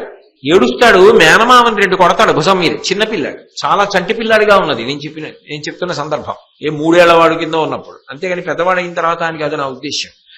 ఆ భుజం మీద 2 దెబ్బలు కొట్టి మేనమామని అమ్మ నాది అంటాడు. అంటే అమ్మ లేకుండా తాను బ్రతకలేను అనుకుంటాడు. అలాగే తండ్రి, అన్నదమ్ములు, అక్క చెల్లెళ్ళు. కానీ జీవితం బహు విచిత్రంగా ఉంటుంది. ఏది విడిపోకపోతే విస్తరించదు. అసలు అదో ఆశ్చర్యం. చెట్టున పండిన పండు రాలిపోవాలి, రాలిపోతేనే గింజలు నేల మీద పడి మళ్ళీ ఎక్కువ చెట్లు వస్తాయి. చెట్టున పండిన పండు చెట్టునే ఉండిపోతానంటే మళ్ళీ చెట్లు ఎక్కడి నుంచి వస్తాయి? అంతే, పుట్టిన వాళ్ళు చెదరాలి, చెదిరి వృద్ధిలోకి వస్తారు. ఆ అమ్మ ఆనాన్నే కొడుకుని నెత్తి మీద పెట్టుకుని చూడకుండా ఉండలేరు. కానీ వాడికే ఐఐటీలో సీట్ వచ్చిన తర్వాత ఏం చేస్తారు? పంపిస్తారు, పంపించి సర్దుకుంటారు. అన్నయ్యని విడిచిపెట్టి ఉండలేని చెల్లెలు ఏం చేస్తుంది? అన్నయ్య బాగా వృద్ధిలోకి వస్తున్నాడని ఊడుకుంటుంది. వాడక్కడ చదువుకుని ఇంకొక చోట ఉద్యోగానికి ఎడతాడు, పిల్లకి పెళ్లి కుదురుతుంది. పిల్ల ఎక్కడికో భర్తతో వెళ్ళిపోతుంది. ఆ తర్వాత వాడు పెళ్లి చేసుకుని ఎక్కడికో వెళ్ళిపోతాడు. అమ్మ లేకపోతే ఉండలేనని 3 ఏళ్లప్పుడు మేనమామ భుజం మీద కొట్టినవాడు తల్లి శరీరం పడిపోతే అంత్యేష్టి సంస్కారం చేసి 11 రోజుల తర్వాత మనసును నిగ్రహించుకోవలసిందే. కానీ ఆఖరి ఊపిరిలో కూడా భాష్యం మాత్రం ఉండిపోయేది ఎవరి మీదంటే కడుపున పుట్టిన పిల్లల మీద. వాడెవరో తెలియనంత కాలం వేరుసుమండి. పెళ్ళి అవ్వకముందు పిల్లలు కలగనప్పుడు వేరు, కళ్ళ ముందు పిల్లలు కనపడుతుంటే వీళ్ళ అభివృద్ధి, వీళ్ళ క్షేమం, వీళ్ళ భద్రత నా మీదే ఆధారపడి ఉన్నాయనేటప్పటికీ వీళ్ళ కోసం రూపాయి వెనకేయకుండా ఎలాగండి అంటాడు. అక్కడ ధర్మానికి నిలబడటం చాలా కష్టం. పాశం లాగేస్తుంది పిల్లల మీద. అయినప్పుడు అసలు ఇప్పుడు అంటున్నాడు, రేపు పొద్దున పిల్లలు పుట్టాక, అరే నేను ప్రతిజ్ఞ చేసి వీళ్ళకి రాజ్యం లేకుండా చేశానే, సత్యవతీదేవి కుమారులు రాజ్యం చేస్తుంటే అర్హులైనా కూడా వీళ్ళు ఇలా ఉండిపోయారే అని ఎడవలసి వస్తుందా రాదా? అయినా ప్రతిజ్ఞ చేశాడు. ఎందుకని? తండ్రి కోరిక తీరాలి, వంశం ముందు నిలబడాలి. తరువాతి మాట వేరు మాట, ముందు వంశం నిలబడాలి. అందుకని ఒక మహా కారణం కోసం ఒక గొప్ప నిర్ణయం చేసుకుని త్యాగం చేయడానికి సిద్ధపడి మొదటి ప్రతిజ్ఞ కాంచనాన్ని విడిచిపెట్టేశాడు. విడిచిపెట్టేసి నాకొద్దు రాజ్యాధికారం, నాకు కలిగిన పుత్రులకొద్దు, ఇద్దరికీ చెందదు. ఈయనకు కలిగిన పిల్లలు ఎవరుంటారో వాళ్ళు రాజ్యాధికారంలోకి వస్తారు, అంటే పెద్దవాడు. ఆ పెద్దవాడి పిల్లలు తరువాత ఉత్తరాధికారులు అవుతారు. నేను పెద్దవాడిని, నాకు వద్దు, నా బిడ్డలకి వద్దు. ఊరుకోవాలా దాశరాజు? ఆయన ఇంకొక ప్రశ్న వేశాడు. ఆయన అన్నాడు, నీవఖిల ధర్మ విదుడవు. అవతల వాడికి తల పగిలిపోయేంత సమస్య చెప్పేటప్పుడు ముందు పొగుడుతారు, అదో విచిత్రం ఉంటుంది. కాబట్టి నీవఖిల ధర్మ విదుడవు కావున నీకిట్ల చేయగా దొరకొనియన్ భావి భవత్సుతులిట్టిరే నీ విహిత స్థితియు సలుపనేర్తురే అని నన్ను. దాశరాజు అన్నాడు, అంతవరకు బానే ఉందయా, నువ్వు ధర్మవిధుడివి, ధర్మం బాగా తెలిసిన్నవాడివి, అందుకని తండ్రి గారి కోసం ప్రతిజ్ఞ చేస్తున్నాను అంటున్నావు, మంచిదే. నువ్వు రాజ్యం తీసుకో, మాట తప్పవు, నీ మీద నాకేం అపనమ్మకం లేదు. కానీ నీకు రేపు పెద్దన్న పెళ్ళి అవుతుంది, కొడుకులు పుడతారు. సత్యవతీదేవికి కొడుకులు పుడతారు. నువ్వు రాజ్యం వదిలేశావు, నువ్వు ఉంటావని నమ్మకం ఏమిటి? మీ నాన్న అందుకేగా అనుమానపడ్డాడు. నువ్వు వెళ్ళిపోతావు. అప్పుడు మీ కొడుకులు అంటారు, అసలు మా నాన్నకి కదా రాజ్యం రావలసింది, మా నాన్న ఎవడు మాకక్కర్లేదని ప్రతిజ్ఞ చేయడానికి, ఆయనకి అక్కర్లేదని ప్రతిజ్ఞ చేయడానికి ఆయనకి అధికారం ఉందేమో, మాకక్కర్లేదని ఆయన ప్రతిజ్ఞ చేయడం ఏమిటి? అది ఎలా చెల్లుతుంది? రాజ్యం మాది అని వాళ్ళు యుద్ధానికి వస్తే, ఒకవేళ వాళ్ళు నీలా పౌరుష ప్రతాపవంతులైతే, ఏ కారణం చేతనైనా నా కూతురి బిడ్డల మీద వాళ్ళు కక్ష పెంచుకుంటే ఎలా ప్రశాంతత ఉంటుంది? నా కూతురు బిడ్డలకి రాజ్యం దక్కుతుందని నమ్మకమే ఉంది. కాబట్టి నువ్వు ప్రతిజ్ఞ చేసినా నీకు కుమారులు పుడతారు కాబట్టి నేను నమ్మలేను, వాళ్ళని నమ్మలేను, నిన్ను నమ్మగలను. అంత దూరం ఎవరు చెప్పగలరు అన్నాడు. ఇప్పుడు దీనికి పరిష్కారం ఏం చేయాలి? కాంతా సుఖాన్ని వదిలిపెట్టాడు. ఆలోచించను కూడా లేదు. ఇంకా ఆలోచించను కూడా లేదంటే అసలు ఆలోచించకుండా చేశాడని నా ఉద్దేశ్యం కాదు, వదిలిపెట్టడానికి ఆలోచించలేదు. కాబట్టి ఆయన అన్నాడు వెంటనే, ధృతిభూని బ్రహ్మచర్య వ్రతమున్నతి దాల్చితిని ధ్రువంబుగా అనపత్యత అయినను లోకములాయతి పెక్కులు కలవు నాకు అనుభావ్యములై. వెంటనే ఆ దేవవ్రతుడు అన్నాడు, ఇప్పుడే మిక్కిలి దీక్షతో బాగా ఆలోచించి నేను ప్రతిజ్ఞ చేసి చెప్తున్నాను, ఇక పైన నేను బ్రహ్మచారిగా ఉండిపోతాను. కాబట్టి నాకు కాంతాసుఖం ఉండదు, సంతానమును పొందను. అసలు నేను సంతానమును పొందను కనుక, బ్రహ్మచారినై ఉండిపోతాను కనుక, ఇక నాకు సంతానం కలగడం, సత్యవతీదేవికి కలిగినటువంటి కుమారులకు రాజ్యాన్ని పొందడంలో ఇబ్బంది కలగడం ఎలా సంభవిస్తుంది? సంభవించదు కదా. కనుక నేను చేస్తున్నటువంటి ప్రతిజ్ఞ వలన ఇప్పుడు నీకు సంతోషమే కదా, ఇప్పుడు కూడా సత్యవతీదేవిని ఇవ్వడానికి నీకేమిటి అభ్యంతరం అని భీష్మించాడు. భీష్మించడం అంటే పట్టుదల పట్టాడు. ఇది అంత తేలిక విషయాలు కావు. ఎందుచేత అంటే మనిషి జీవితం అంటేనే నిజానికి ఏదో భాగవతంలో ఒక చోట అంటారు, కోర్కెలు తీరినప్పుడు కలిగిన సుఖము ప్లస్ కోర్కెలు తీరనప్పుడు కలిగిన దుఃఖము ఈజ్ ఈక్వల్ టు జీవితము. అంతేగా, అంతకన్నా ఏముంటుంది? ఏదో కోరిక, అది తీరినప్పుడు సుఖము, ఇంకొక కోరిక తీరనప్పుడు వచ్చిన దుఃఖము, రెండూ కలిపితే జీవితము. అయిపోయిన తర్వాత వెనక్కి చూస్తే ఏముంటుంది? ఈ రెండే ఉంటాయి.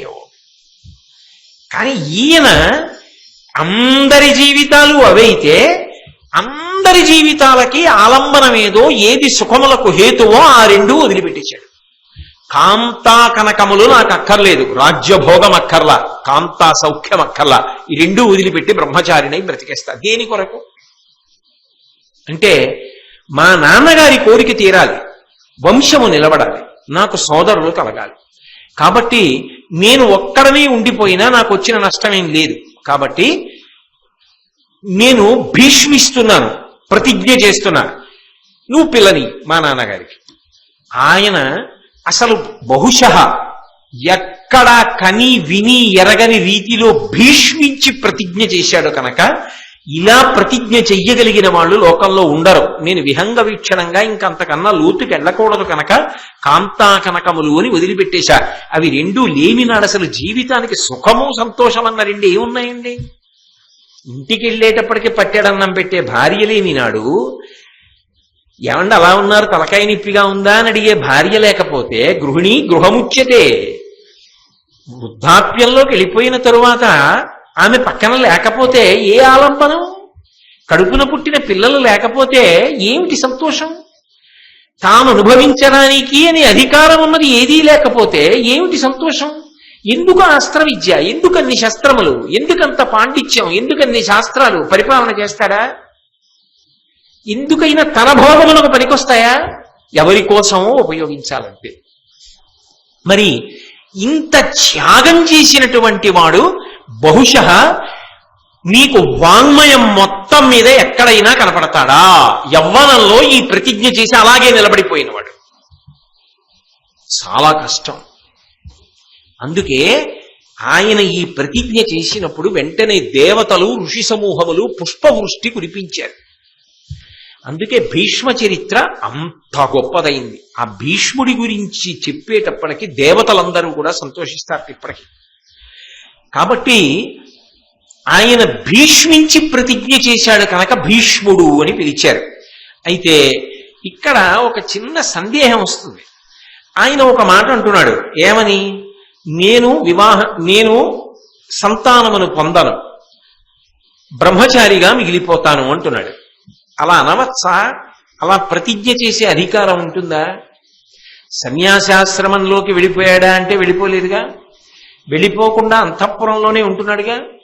అంతఃపురంలోనే ఉంటూ పెళ్లి చేసుకోకుండా తండ్రి కొరకు భీష్మించి ఇలా చేస్తే ఆయన తరించడం అన్న మాట సాధ్యం అవుతుందా శాస్త్రీయంగా? భీష్ముడు తరించగలడా? ఎందుకని అంటే అపుత్రస్య గతిర్నాస్తి స్వర్గో నైవచ నైవచ. ఇది కదా లోకంలో సాధారణంగా వినపడే మాట. అపుత్రస్య గతిర్నాస్తి, పుత్రులు లేకపోతే ఉత్తమ గతులు ఉండవు. కాబట్టి సంతానమును పొందాలి కదా. అథవా కొడుకు లేకపోయినా కూతురుండి కూతురికి కొడుకు పుట్టాలి కదా. కాబట్టి సంతానమును పొందాలి కదా. పైగా ఇంకొక పెద్ద నియమం ఉంది మనుష్య జీవితానికి, బ్రహ్మచర్యేణ ఋషిభ్య. బ్రహ్మచర్యంలో ఉండి ఋషి యొక్క రుణాన్ని తీర్చుకోవాలి. బ్రహ్మచర్యంలో ఉండి అన్న మాటకు అర్థం ఏమిటంటే ఋషులు ఇచ్చిన వాంగ్మయాన్ని చదువుకోవాలి. వాళ్ళు మన జీవితాలు బాగుండాలని, మనం ధార్మికంగా బ్రతకాలని వాళ్ళు కష్టపడి ఒక్క అక్షరం కల్పితం లేని వాంగ్మయాన్ని రచించి మన కొరకు ఇచ్చారు. వాళ్ళు అంత కష్టపడి వాంగ్మయాన్ని ఇస్తే అందులో ఒక్క పుస్తకం మనకు అక్కర్లేదు, ఒక్క పుట మనకు అక్కర్లేదు, ఒక పద్యం మనకు అక్కర్లేదు, మన ఇష్టం వచ్చినట్టుగా మనం బతుకుతాం, ఇదంతా ఛాందసత్వం అని బ్రతికేస్తాననగలిగితే ఋషి యొక్క రుణం ఎలా తీరుతుంది? వాళ్ళే సన్మానాలు అడిగారా, సత్కారాలు అడిగారా, బిరుదులు అడిగారా, అగ్రహారాలు అడిగారా, గజారోహణాలు అడిగారా? ఏమడిగారు? ఇది చెప్పుకున్నప్పుడు నన్నయ్య గారి ఖాతాలో ఇంత డబ్బేమని ఎక్కడైనా నియమం పెట్టారా? ఇచ్చేశారంతే నన్నయ్య గారు ఆంధ్రీకరించి, వ్యాసుల వారు ఇచ్చేశారంతే సంస్కృత భారతాన్ని. వీరందరూ ధార్మికంగా బ్రతకండి, లోకం శాంతిగా ఉండాలి చాలని ఇచ్చారు. ఆ ఋషి రుణం తీరాలంటే ఆయన ఇచ్చింది చదువుకోవాలి. ఆయన ఇచ్చింది చదువుకునే కాలం ఇది అంటే కేవలము శ్రద్ధతో చదవడము వినా ఇంకొక వ్యాపకము లేని కాలమునకు బ్రహ్మచర్యము అని పిలుస్తారు. అంటే బ్రహ్మచర్యం అంతా గురువు గారి దగ్గర గడుస్తుంది. గడిచినప్పుడు గురువు గారు చెప్తూ ఉంటారు, వింటుంటారు. అందుకే ఏకాదశి నాడు ఉపవాసం కూడా లేదు బ్రహ్మచారికి. కనుక ఋషి రుణం తీరాలి అంటే బ్రహ్మచర్యాశ్రమాన్ని నడపాలి. అంటే వైదికమైన వాంగ్మయాన్నంతటినీ ఋషిప్రోక్తమైన వాంగ్మయాన్ని చదువుకోవాలి. అలాగే యజ్ఞేన దేవేభ్య యజ్ఞయాగాది క్రతువులు చేసి దేవతల యొక్క రుణాన్ని తీర్చుకోవాలి. వాళ్ళు వర్షమునకు కారణమై ఉన్నారు కాబట్టి వాళ్ళకి అగ్నిముఖంగా హవిస్సు ఇస్తే ఆ హవిస్సు దేవతలకు అందితే దేవతలు సంతోషించి మళ్ళీ వర్షం కురిపిస్తారు. అందుకని యజ్ఞయాగాది క్రతువులు చేసి వాళ్ళకి అందించాలి హవిస్సుని. దాని వలన దేవతల యొక్క రుణం తీరుతుంది. అలాగే ప్రజయా పితృభ్య తాను సంతానమును పొందాలి. తాను సంతానమును పొందితే తనకి జన్మనిచ్చినటువంటి తండ్రి గారి యొక్క రుణం తీరుతుంది. లేకపోతే రుణం తీరదు. రుణం తీరలేదనుకోండి ఉత్తమ గతులు పొందలేడు అని శాస్త్రవాదం. చాగంటి కోటేశ్వరరావు చెప్తున్నాడు అనకండి, శాస్త్రం చెప్పింది నేను చెప్తాను. ఓ డాక్టర్ గారు ఏం చేయాలి? ఆయన చదువుకున్న శాస్త్రాన్ని బట్టి మందులు రాస్తాడు. ఓ న్యాయవాది ఏం చేస్తాడు? తాను చదువుకున్న న్యాయశాస్త్రాన్ని బట్టి న్యాయస్థానానికి వెళ్ళి వాదిస్తాడు. కోటేశ్వరరావు గారు ఏం చేయాలి? ఏ శాస్త్రాన్ని చెప్తున్నాడో ఆ శాస్త్రంలో ఉన్నది చెప్పాలి. అంతేగాని కోటేశ్వరరావు గారు చెప్పారని గుండెలు బాదుకోకూడదు. ఆయన ఏది చెప్తున్నాడో దానికి కట్టుబడి చెప్తున్నాడని సంతోషించగలగాలి కదా. కాబట్టి అది శాస్త్రవాక్కు, శాస్త్రము ప్రమాణము నమ్మిన వాడికి. తస్మాత్ శాస్త్రం ప్రమాణంతే కార్యాకార్యం వ్యవస్థితం. శాస్త్రమే ప్రమాణము, ఏది చెయ్యాలి ఏది చెయ్యకూడదు అన్నది నమ్మిన వాడికి. కాబట్టి ఎలా ఉత్తమ గతులు కలుగుతాయి? మరి ఇటువంటివి ప్రమాణవాక్కులు ఉన్నప్పుడు ఆయన భీష్ముడై నేను సంతానమును పొందను, నేను బ్రహ్మచారిగా ఉండిపోతా అంటే ఆయనకి పితృరుణం తీరదు కదా. తీరనప్పుడు ఉత్తమమైనటువంటి గతులు కలగవు కదా. కలగనప్పుడు ఆయన ఒక మాట అన్నాడు, లోకములాయతి పెక్కులు కొలవు నాకు అనుభావ్యములై అన్నాడు. ఆయన చదువుకోని శాస్త్రం ఉందా? నిన్ననేగా మీకు చెప్పా ఎన్ని శాస్త్రాలు చదివాడో. అటువంటి వాడు ఏ ఆలోచన లేకుండా చేస్తాడా ప్రతిజ్ఞ? పైగా ఒక మాట చెప్పాడు, నేను ఇలా ప్రతిజ్ఞ చేసినా నాకు అనేకమైన ఉత్తమమైన లోకములు అనుభవించడానికి యోగ్యములై ఉండనే ఉన్నాయి అన్నాడు. అంటే ఈ లోకాన్ని విడిచిపెట్టిన తరువాత కదా అనుభావ్యములై లోకములు ఉండడం. మరి ఎలా పొసగుతుంది, ఎలా కుదురుతుంది? ఈ మాట ఎలా అన్నాడు ఆయన? అన్నప్పుడు మీరు ఒక విషయాన్ని గమనించాలి. ఎప్పుడైనా సరే తండ్రి వైపు నుంచి ప్రతిపాదింపబడినటువంటి మహోత్కృష్టమైనటువంటి ధర్మాన్ని నిలబెట్టడం కోసం కానీ, అలాగే తల్లి వైపు నుండి కానీ, గురువు వైపు నుండి కానీ అదొక గొప్ప ధర్మం. పరిపూర్ణమైనటువంటి విశ్వాసంతో ఇది పరమ ధార్మికము, నేను ఇది నిలబెట్టాలని ఎవడు ప్రతిజ్ఞ చేసి అలా ఉత్తమమైన రీతిలో ప్రవర్తించి త్యాగం చేసి నిలబడగలుగుతున్నాడో, త్రిష్వ ప్రమాద్యన్నేతేషు త్రీన్ లోకాన్ విజయే గృహే దీప్యమాన స్వపుష దేవవద్ది విమోదతే. ఎవరైతే తల్లిని తండ్రిని గురువును అంత విశ్వాసంతో పరమోత్కృష్టమైన ధర్మం కోసం అనువర్తిస్తున్నారో, త్యాగము చేసి నిలబడగలుగుతున్నారో, చాలా గొప్ప ధర్మాన్ని ఆవిష్కరించగలుగుతున్నారో అటువంటి వాళ్ళకి త్రీన్ లోకాన్ విజయే గృహే, వాళ్ళు 3 లోకములను పొందిన వాళ్లే అవుతారు. వాళ్ళకి పొందరాని లోకములు ఉండవు. దీప్యమాన స్వపుష దేవవద్ది విమోదతే. వాళ్ళు దేదీప్యమానమైనటువంటి శరీరములతో ఈ లోకమునందు శరీరము పతనమైపోయిన తరువాత దేవతల శరీరముల వంటి కాంతి కలిగిన శరీరములతో ఉత్తమ లోకములను పొందుచునే ఉన్నారు. ఎందుచేత అంటే నకర్మణా న ప్రజయాధనీ న త్యాగేనైకే అమృతత్వమానసు పరేణ నాకం నిహితం గుహాయాం విభ్రాజతే తద్యతయో విశంతి వేదాంత విజ్ఞాన సునిశ్చితార్థా సన్యాస యోగాద్యతయ శుద్ధ సత్వా తే బ్రహ్మలోకేషు ఫలాంత కాలే పరామృతాత్ పరిముచ్యంతి సర్వే అని మనం తెల్లవారులేస్తే ఉపనిషత్ మంత్రాన్ని ఆ గురుమండలార్చనం చేసినప్పుడు గురు పౌర్ణమి నాడు అప్పుడు చెప్తున్నానా లేదా? న కర్మణాన ప్రజయాధనేన త్యాగేనైకే అమృతత్వమానసు. నేను ఈ పని చేయడం వల్ల నాకు ఈ ప్రతిఫలం కావాలి అని ఏమీ ఆశించకుండా నిస్వార్థంగా త్రికరణ శుద్ధిగా నాకు ఈ కష్టమనకు ఇది కావాలని కోరకుండా అమృతమయమైనటువంటి హృదయంతో త్యాగము చెయ్యడానికి సిద్ధపడి ఏ కోరిక కోరని వాడు ఎవడున్నాడో, ఏ ప్రతిఫలమును ఆశించకుండా పనిచేసిన వాడు ఎవరున్నాడో, అలాగే నా ప్రజయా సంతానాన్ని కూడా వదిలిపెట్టేసిన వాడు ఎవరున్నాడో, అంటే సంతానమును కూడా నేను పొందను అని వదిలిపెట్టిన వాడు ఎవరున్నాడో, ధనీన నాకు డబ్బు కూడా అక్కర్లేదని వదిలిపెట్టేసిన వాడు ఎవరున్నాడో, కేవలము ధర్మము కోసము నిలబడిపోతానంటే, ధరించడం నాకు కావాలని నిలబడిన వాడు ఎవరున్నాడో అటువంటి వాడు త్యాగేనైకే అమృతత్వమానసు, ఆయన చేసినటువంటి త్యాగము వలన అమృతత్వమును పొందుతున్నాడు అని శృతి ప్రమాణం ఉంది కదా. ఉన్నప్పుడు చంద్రశేఖరేంద్ర సరస్వతీ స్వామి వారు వివాహం చేసుకోలేదు కాబట్టి తరించలేదని మీరు అనగలరా? ఆదిశంకరాచార్యుల వారు వివాహం చేసుకుని సంతానాన్ని పొందలేదు కాబట్టి తరించలేదని మనం అనగలమా? ఆయన ఏ ధనాన్ని అపేక్షించకపోయినా ఒక రూపాయి కాసు కూడా చేత్తో ముట్టుకునేవారు కాదు. ఒకవేళ బలవంతంగా అక్కడ పెడితే సత్యదండంతో ఇలా తోహేసేవారు. మహాస్వామి వారు తరించలేదు అనగలరా? శంకర భగవత్పాదుల విషయంలో అన్వయం చేయగలరా? లేకపోతే ఎక్కువ మంది కొడుకులు ఉన్నారు కాబట్టి తరించాడని ధృతరాష్ట్రుడి విషయంలో చెప్పగలరా? కాదు. మనిషి తరించడానికి అన్ని వేళలా సంతానమును పొందడమే కారణం కాదు. త్యాగేనైకే అమృతత్వమానసు, అంతటి మహోత్కృష్టమైన త్యాగమును చేసిన వాడు ఎవరుంటాడో వాడు అమృతత్వమును పొందుచున్నాడు, అందులో నిస్సందేహం. అందుకే భీష్ముడు బ్రహ్మచర్యాన్ని పాటించాడు, సంతానమును పొందలేదు, అందువలన భీష్మునికి ఉత్తమగతులు కలిగే అవకాశం లేదు అని చెప్పడం సాధ్యం కాదు. అందుకే భీష్ముడు అలా భీష్మించడం ధర్మ వ్యతిరేకమా అన్న చర్చ కాని అటువంటి సమస్య కాని అసలు ఉత్పన్నమే కాదు. ఆయన ఉత్తమగతులు పొందగలడు.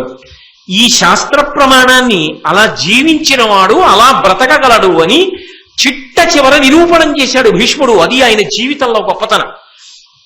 ఆమె చెప్పింది గంగాదేవి, సనకసనందనాదుల వంటి వాడయా నీ కొడుకు అని చెప్పింది. నిజం.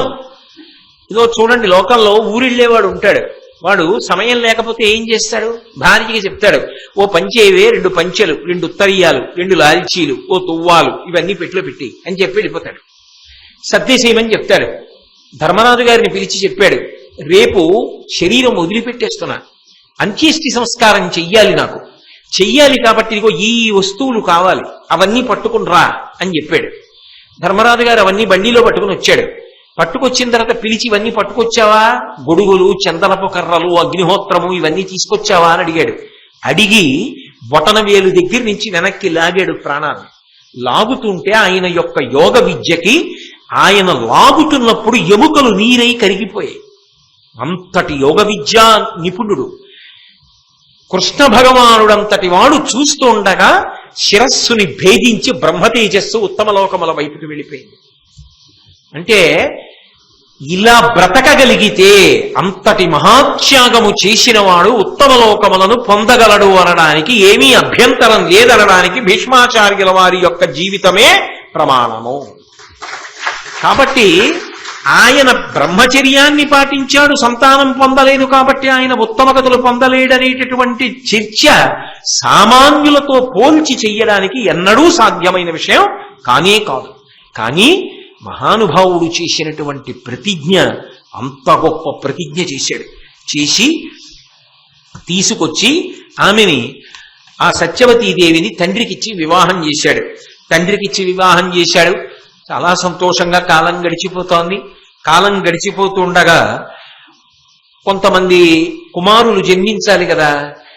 కాబట్టి ఆయన కోరుకున్నది కూడా అదే కదా శంతన మహారాజు గారు. ఆయన కోరుకున్నట్టే చిత్రాంగదుడు, విచిత్ర వీర్యుడు అని చెప్పి 2 కుమారులు కలిగారు. అయితే మీకిక్కడ నేను ఒక ముఖ్యమైనటువంటి ధర్మ సంబంధమైన సూక్ష్మాన్ని ఒకదాన్ని చెప్పవలసి ఉంటుంది.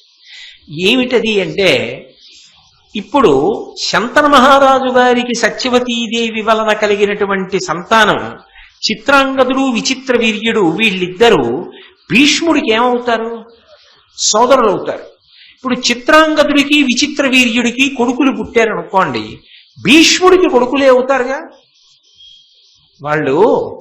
మరి భీష్ముడు చిత్రాంగదుడు విచిత్ర వీర్యుడు అన్నదమ్ములేనా? అన్నదమ్ములేగా, శంకర మహారాజు గారి సంతానమేగా. అయినప్పుడు చిత్రాంగద విచిత్ర వీర్యులకి కొడుకులు పుట్టారనుకోండి, భీష్ముడికి కూడా కొడుకులు ఉన్నట్టుగా పెదనాన్నగారు అని పిలుస్తారుగా. అప్పుడు భీష్ముడికి కూడా కొడుకులు ఉన్నట్టు లెక్కలోకి తీసుకోవచ్చా? మహాత్యాగం చేశాడు, వదిలిపెట్టేయండి, అది వేరు. కొడుకులు ఉండి ఉంటే లేరు, అది వేరు విషయం. ఆ తర్వాత ఏదో వ్యాసుల వారి వలన పొందారు. ఒకవేళ ఉంటే అలా అన్నదమ్ముల్లో ఒకరికి మగపిల్లలు ఉంటే మిగిలిన వాళ్ళకి కూడా ఉన్నట్టే అనడానికి ధర్మ సూక్ష్మం ఉందా? మీరు ఒకటి బాగా తెలుసుకోండి. భాతృణామేక జాతాన ఏకశ్చేత్ పుత్రవాన్ భవేత్ సర్వాంస్తాంస్తేన పుత్రేణ పుత్రిణో మనురబ్రవీత్. అన్నదమ్ములు ఉండి అన్నదమ్ములలో మిగిలిన వాళ్ళెవ్వరికీ కొడుకులు లేకపోయినా ఒక్కడికి అందులో కొడుకు పుట్టాడనుకోండి, మిగిలిన వాళ్ళందరూ కూడా కొడుకులను పొందినట్టే. కొడుకులున్న తండ్రుల కిందే లెక్కలోకి వస్తారు. అన్నదమ్ములలో ఒక్కడికి కొడుకున్నా చాలు, మిగిలిన వాళ్ళు కొడుకుని పొందినట్టే. ఎందుకని అంటే బాబయ్య అని పిలుస్తాడు, బాబయ్య అంటే పినతండ్రి అని పిలుస్తాడు. కాబట్టి వాడు పినతండ్రికి కొడుకే, నాన్నగారికి కొడుకే, అన్నదమ్ములు ఇద్దరైతే. కాబట్టి అన్నదమ్ములలో ఒకరికి కొడుకున్నా మిగిలిన అన్నదమ్ములందరూ కొడుకులను పొందినట్టే. ఇప్పుడు మరి శంకర మహారాజు గారికి కొడుకులు పుడితే ఆ కొడుకులకు కొడుకులు పుడితే భీష్ముడికి కొడుకులు ఉన్నట్టే అవుతుంది. కానీ అలా అవలేదు అక్కడ అన్నది మళ్ళీ ఇంకొక పెద్ద మలుపు. ఇంత త్యాగం ఎందుకు చేశాడు? వంశం విస్తరించాలని.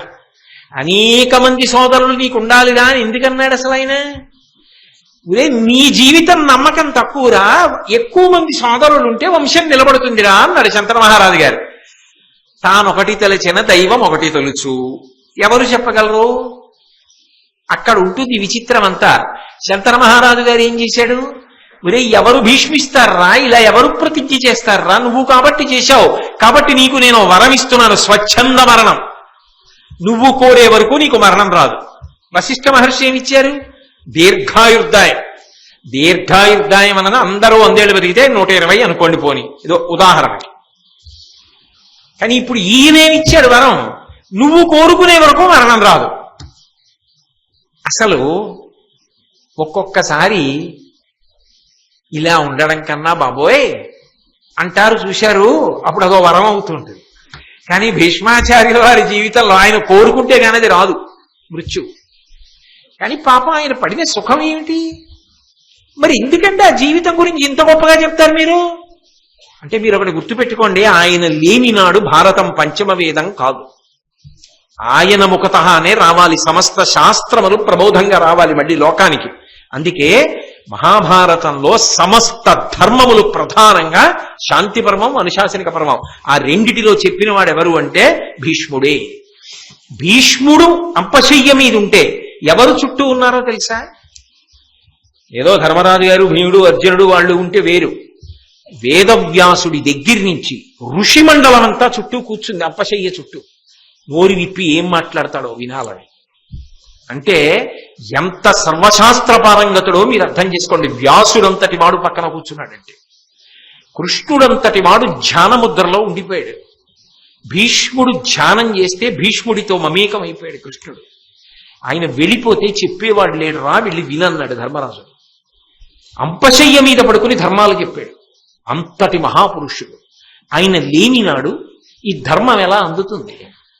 అందుకే భీష్ముడి గురించి చెప్పుకోవడం, భీష్ముడి గురించి వినడం అసలు మనుష్య జన్మకే ఒక గొప్ప అదృష్టం నా దృష్టిలో.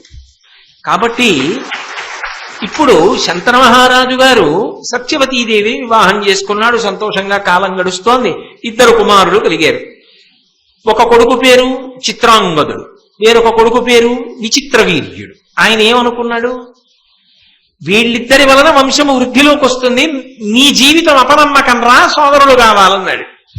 కానీ ఈ చిత్రాంగదుడు అన్నవాడు ఉన్నాడే, వాడు చాలా చించల స్వభావం ఉన్నవాడు.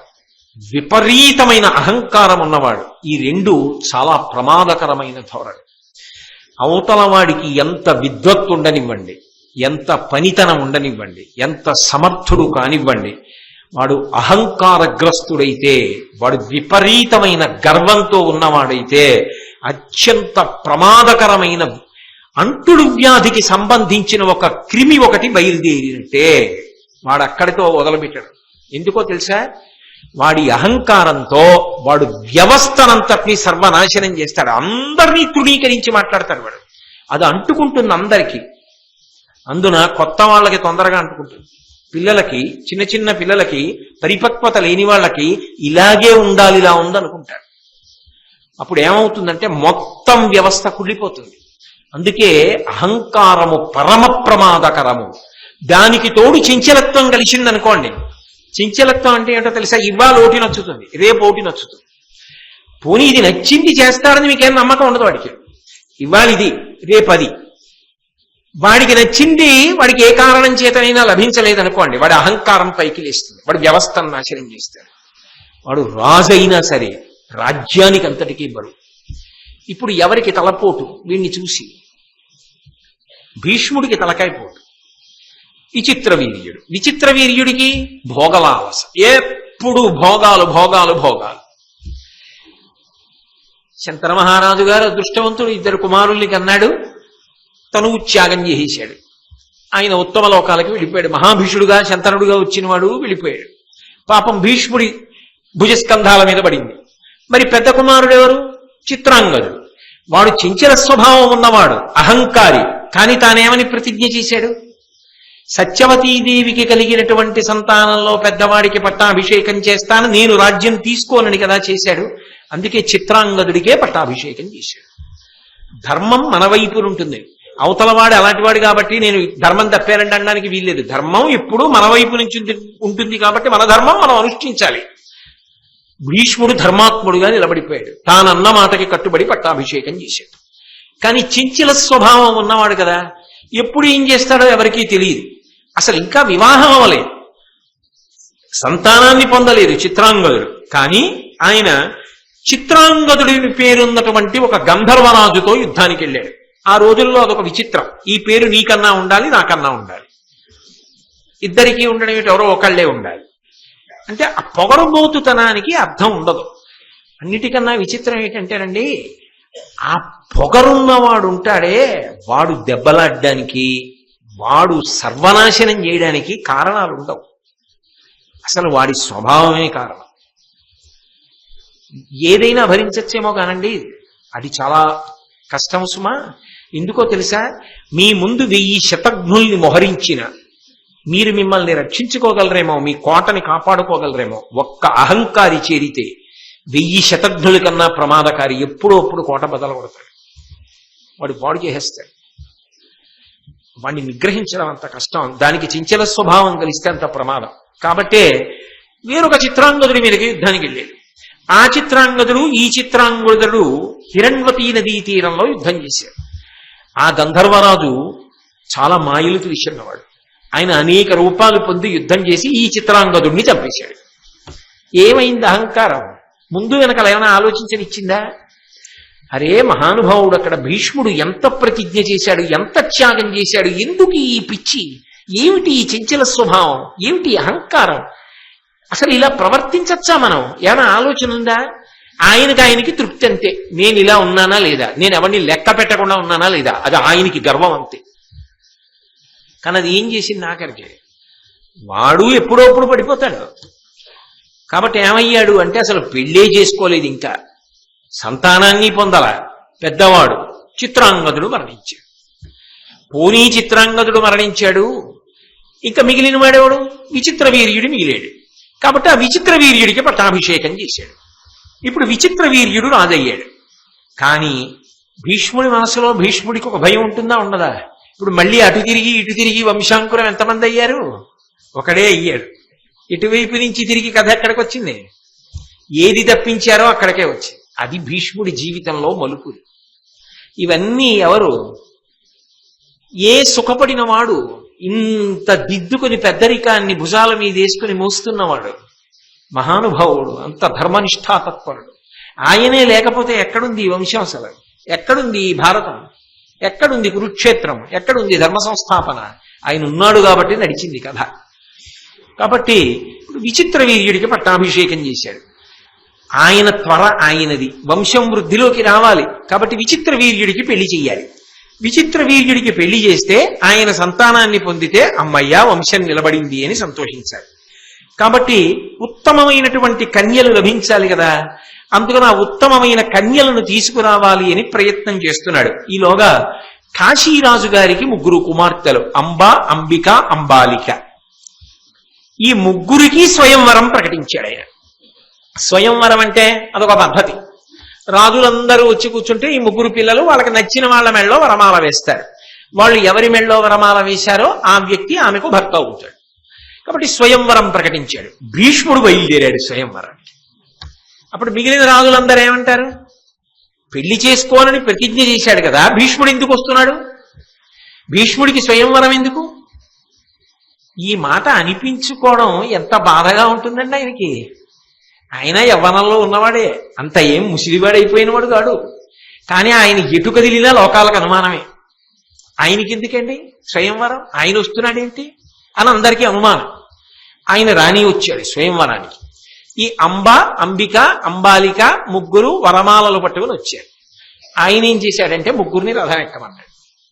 రథం ఎక్కమని అక్కడ ఉన్నటువంటి రాజులందరి వంక తిరిగి ఒక మాట చెప్పాడు.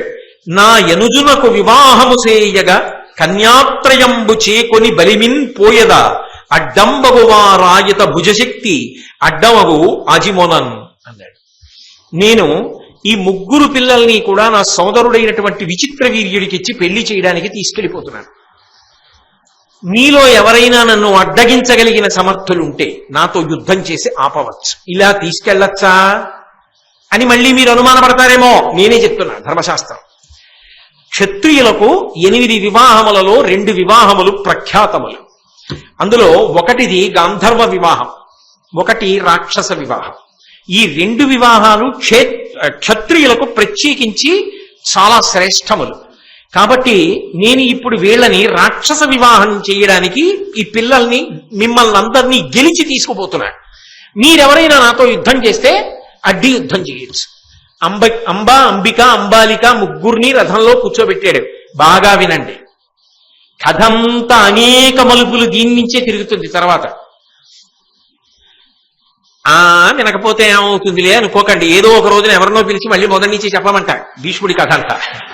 కాబట్టి అంబ, అంబిక, అంబాలికని రథంలో కూర్చోపెట్టి ఈ మాట చెప్పాడు. 8 వివాహములు అన్నాడు కదండి, 8 వివాహములు ఏమిటి అని మళ్ళీ అనుమాన పడకండి. వివాహము జరిగేటటువంటి విధానాన్ని బట్టి, ప్రయోజనాన్ని బట్టి వివాహమును 8 రకములుగా వర్గీకరించారు. అందులో మొట్టమొదటి వివాహాన్ని ఆర్ష వివాహము అని పిలుస్తారు. ఆర్ష వివాహమునందు ఏం చేస్తారు అంటే, వరుడు వధువు యొక్క తండ్రికి, అంటే పెండ్లి కుమార్తె యొక్క తండ్రికి 2 గోవులనిస్తాడు. 2 గోవులనిచ్చి ఆయన యొక్క కుమార్తెని ఆయన సమ్మతితో తన ధర్మపత్నిగా స్వీకరిస్తాడు. అలా స్వీకరిస్తే ఆర్ష వివాహము అంటారు. అలాగే అసుర విధి అని ఒక వివాహం, 2వ రకం వివాహం. అందులో ఏం చేస్తారంటే, వరుడి దగ్గర కాని వరుడి తండ్రి దగ్గర కాని పిల్లనిచ్చినందుకు పిల్ల తండ్రి గారు కన్యాశుల్కం పుచ్చుకుంటాడు. నాకు డబ్బిమ్మని పుచ్చుకొని, ఇంతిమ్మని అడిగి పుచ్చుకొని పిల్లనిస్తాడు. అలా పుచ్చుకుని పిల్లనిస్తే దాన్ని అసుర విధి అని పిలుస్తారు. అలాగే బ్రహ్మవిధి. బ్రహ్మవిధి అంటే సాధారణంగా మనం చూసే వివాహాలు. సాలంకృత కన్యాదానం అంటారు. ఆడపిల్ల తండ్రి తన యొక్క శక్తి కొలది, తాను ఎంత శక్తిని పొందాడో అంత శక్తి కొలది ఆ పిల్లకి ఆభరణములు పెట్టి, ఇంత పెట్టాలి అని నియమం ఏమి ఉండదు. ఆయనకి ఎంత శక్తి ఉంటే అంత శక్తితో ఆభరణం పెట్టి సాలంకృత కన్యాదానం చేస్తున్నాను అని ఆ పిల్లని విష్ణు స్వరూపంగా వరుణ్ణి చూసి ఆమెకిచ్చి వివాహం చేస్తాడు. కన్యాదానం, కాళ్ళు కడిగి. దాన్ని బ్రహ్మవిధి అని పిలుస్తారు. ఇది 3. 4వది ఉంటుంది, అది పైశాచ విధి అని పిలుస్తారు. పైశాచ విధి అంటే ఆ పిల్ల నిద్రపోతున్నప్పుడు ఆ పిల్లకి మత్తులోకి జారిపోయేటట్టు, ఆమె దేహ విస్మృతిని పొందేటట్టు, అంటే శరీరమునందు స్పృహ లేకుండా చేసో ఆ పిల్లని ఎత్తుకుపోయి పెళ్లి చేసుకోవడం. అలా చేసుకుంటే పైశాచ విధి అని పిలుస్తారు. అంటే నిషిద్ధం, అటువంటి పనులు చెయ్యవద్దు అని. చేసుకోవడానికి అదో పద్ధతిని మీరు అనుకోకూడదు సుమా, అలా చెయ్యకూడదు అని. మీకు నేను చెప్తున్నది దేనికి అంటే చెయ్యకూడని వివాహం చేసుకోకూడని వివాహ రీతి కింద దాన్ని స్వీకరించాలి తప్ప చేసుకోవచ్చన్న పెళ్లిలో ఇది ఒకటి ఉందండి అని చెప్పి అన్వయం చేసి కోటేశ్వరారు చెప్పారనకండి. కాబట్టి పైశాచ విధి. 5వది దైవ విధి. దైవ విధి అంటే గొప్ప గొప్ప యజ్ఞాలు యాగాలు మొదలైనవి చేస్తారు. ఇటువంటి యజ్ఞయాగాది క్రతువులు చేసినప్పుడు ఏం చేస్తారంటే ఋత్విక్కులలో ఒక ఋత్విక్కుకి తనకున్నటువంటి కుమార్తెలలో ఒక కుమార్తెనిచ్చి వివాహం చేస్తారు. వయస్సు శీలము అన్నీ సరిపోయాయి అనుకోండి, ఆ ఋత్విక్కుకి తన కుమార్తెనిచ్చి వివాహం చేసేస్తారు. అలా చేస్తే బ్రహ్మ విధి, అలా చేసినది దైవ విధి యందు వివాహం చేశారు అని పిలుస్తారు.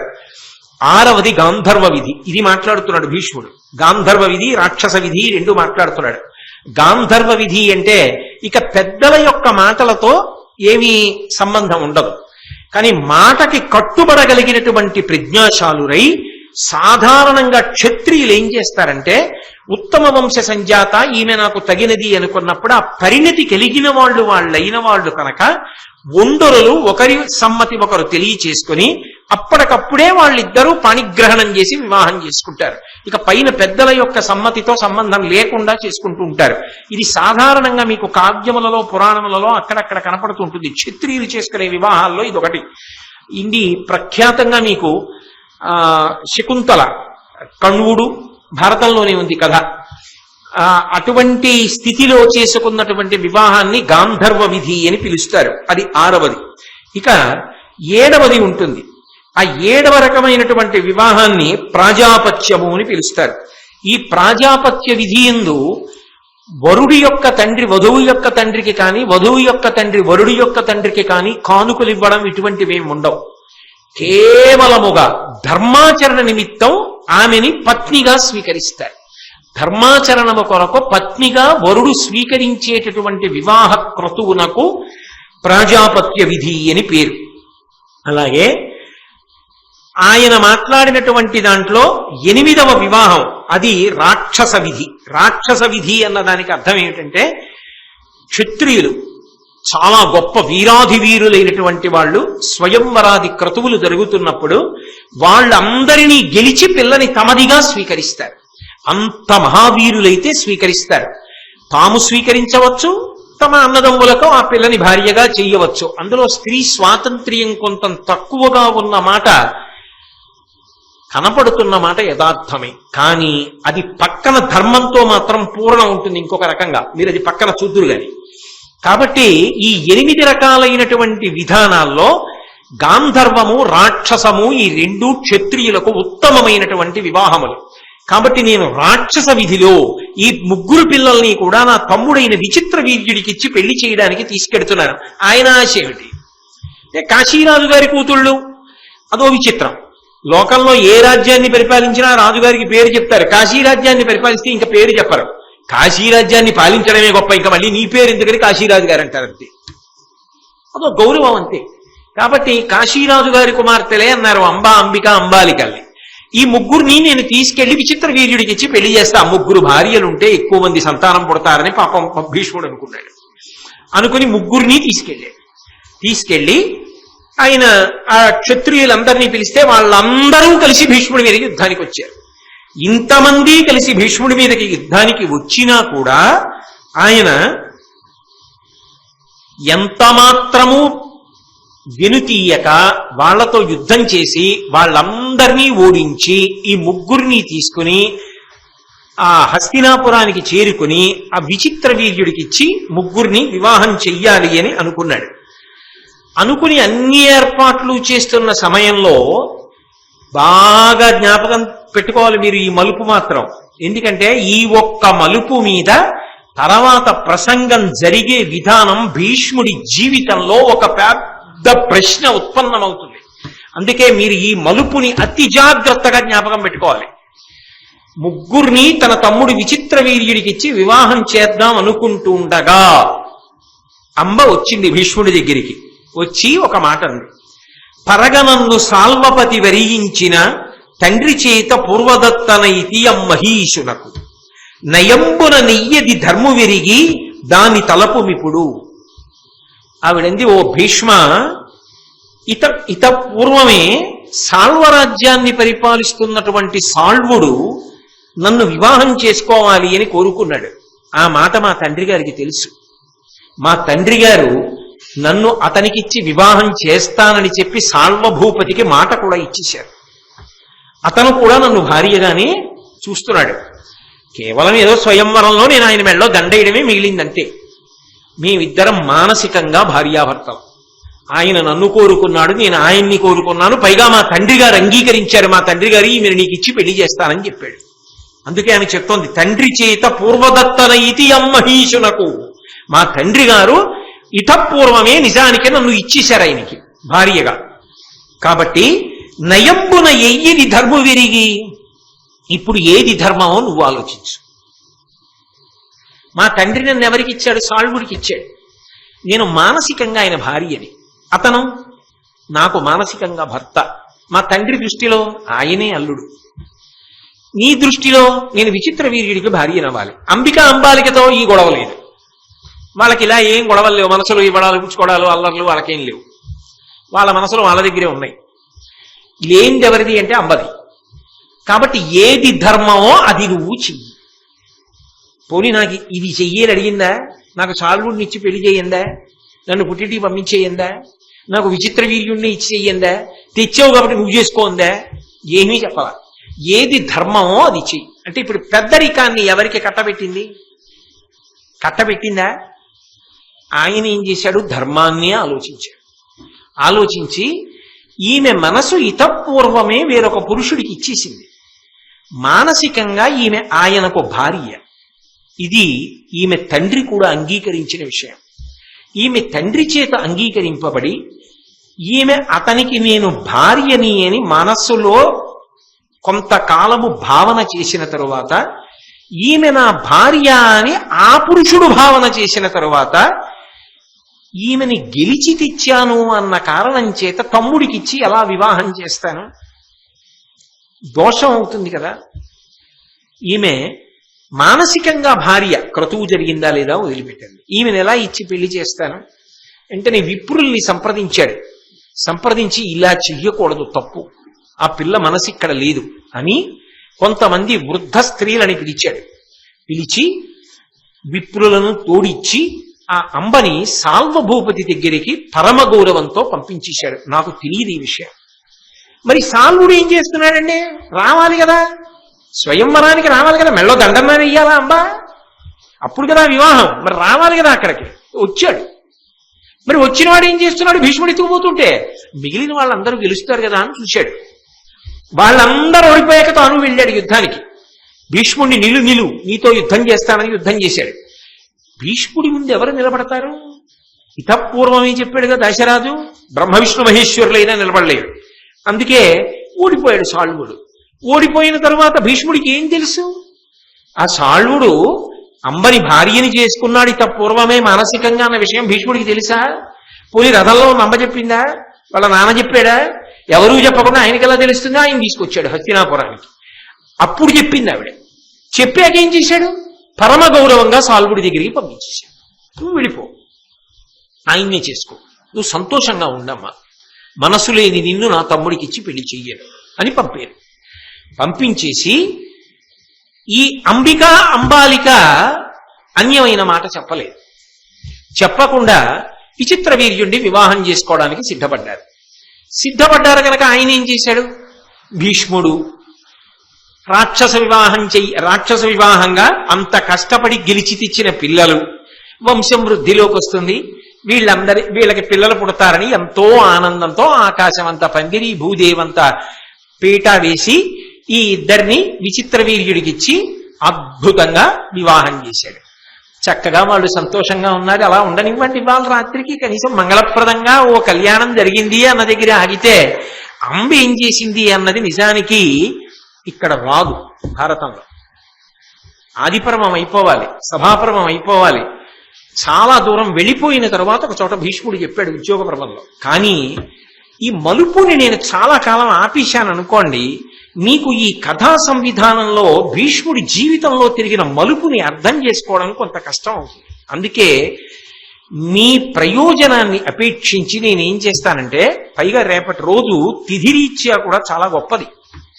ఎందుచేత గురువారం పట్టుబదు, మరి శ్రావణ మాసం శుక్లపక్షం విధియ, ఇంత గొప్ప తిథితో ఉంటోంది కాబట్టి రేపటి రోజున అంబ యొక్క ఉపాఖ్యానాన్ని చెప్తా. ఆ అంబ జీవితం ఎన్ని మలుపులు తిరిగింది భీష్ముడి పరంగా, అందులో ఎన్ని విచిత్రాలు జరిగాయి, ఈ విషయాన్ని రేపటి రోజున మనం చేస్తాను. కాబట్టి ఇవాళ చక్కగా ఇంటికి వెళ్ళి పెళ్లి భోజనాలు చేయండి.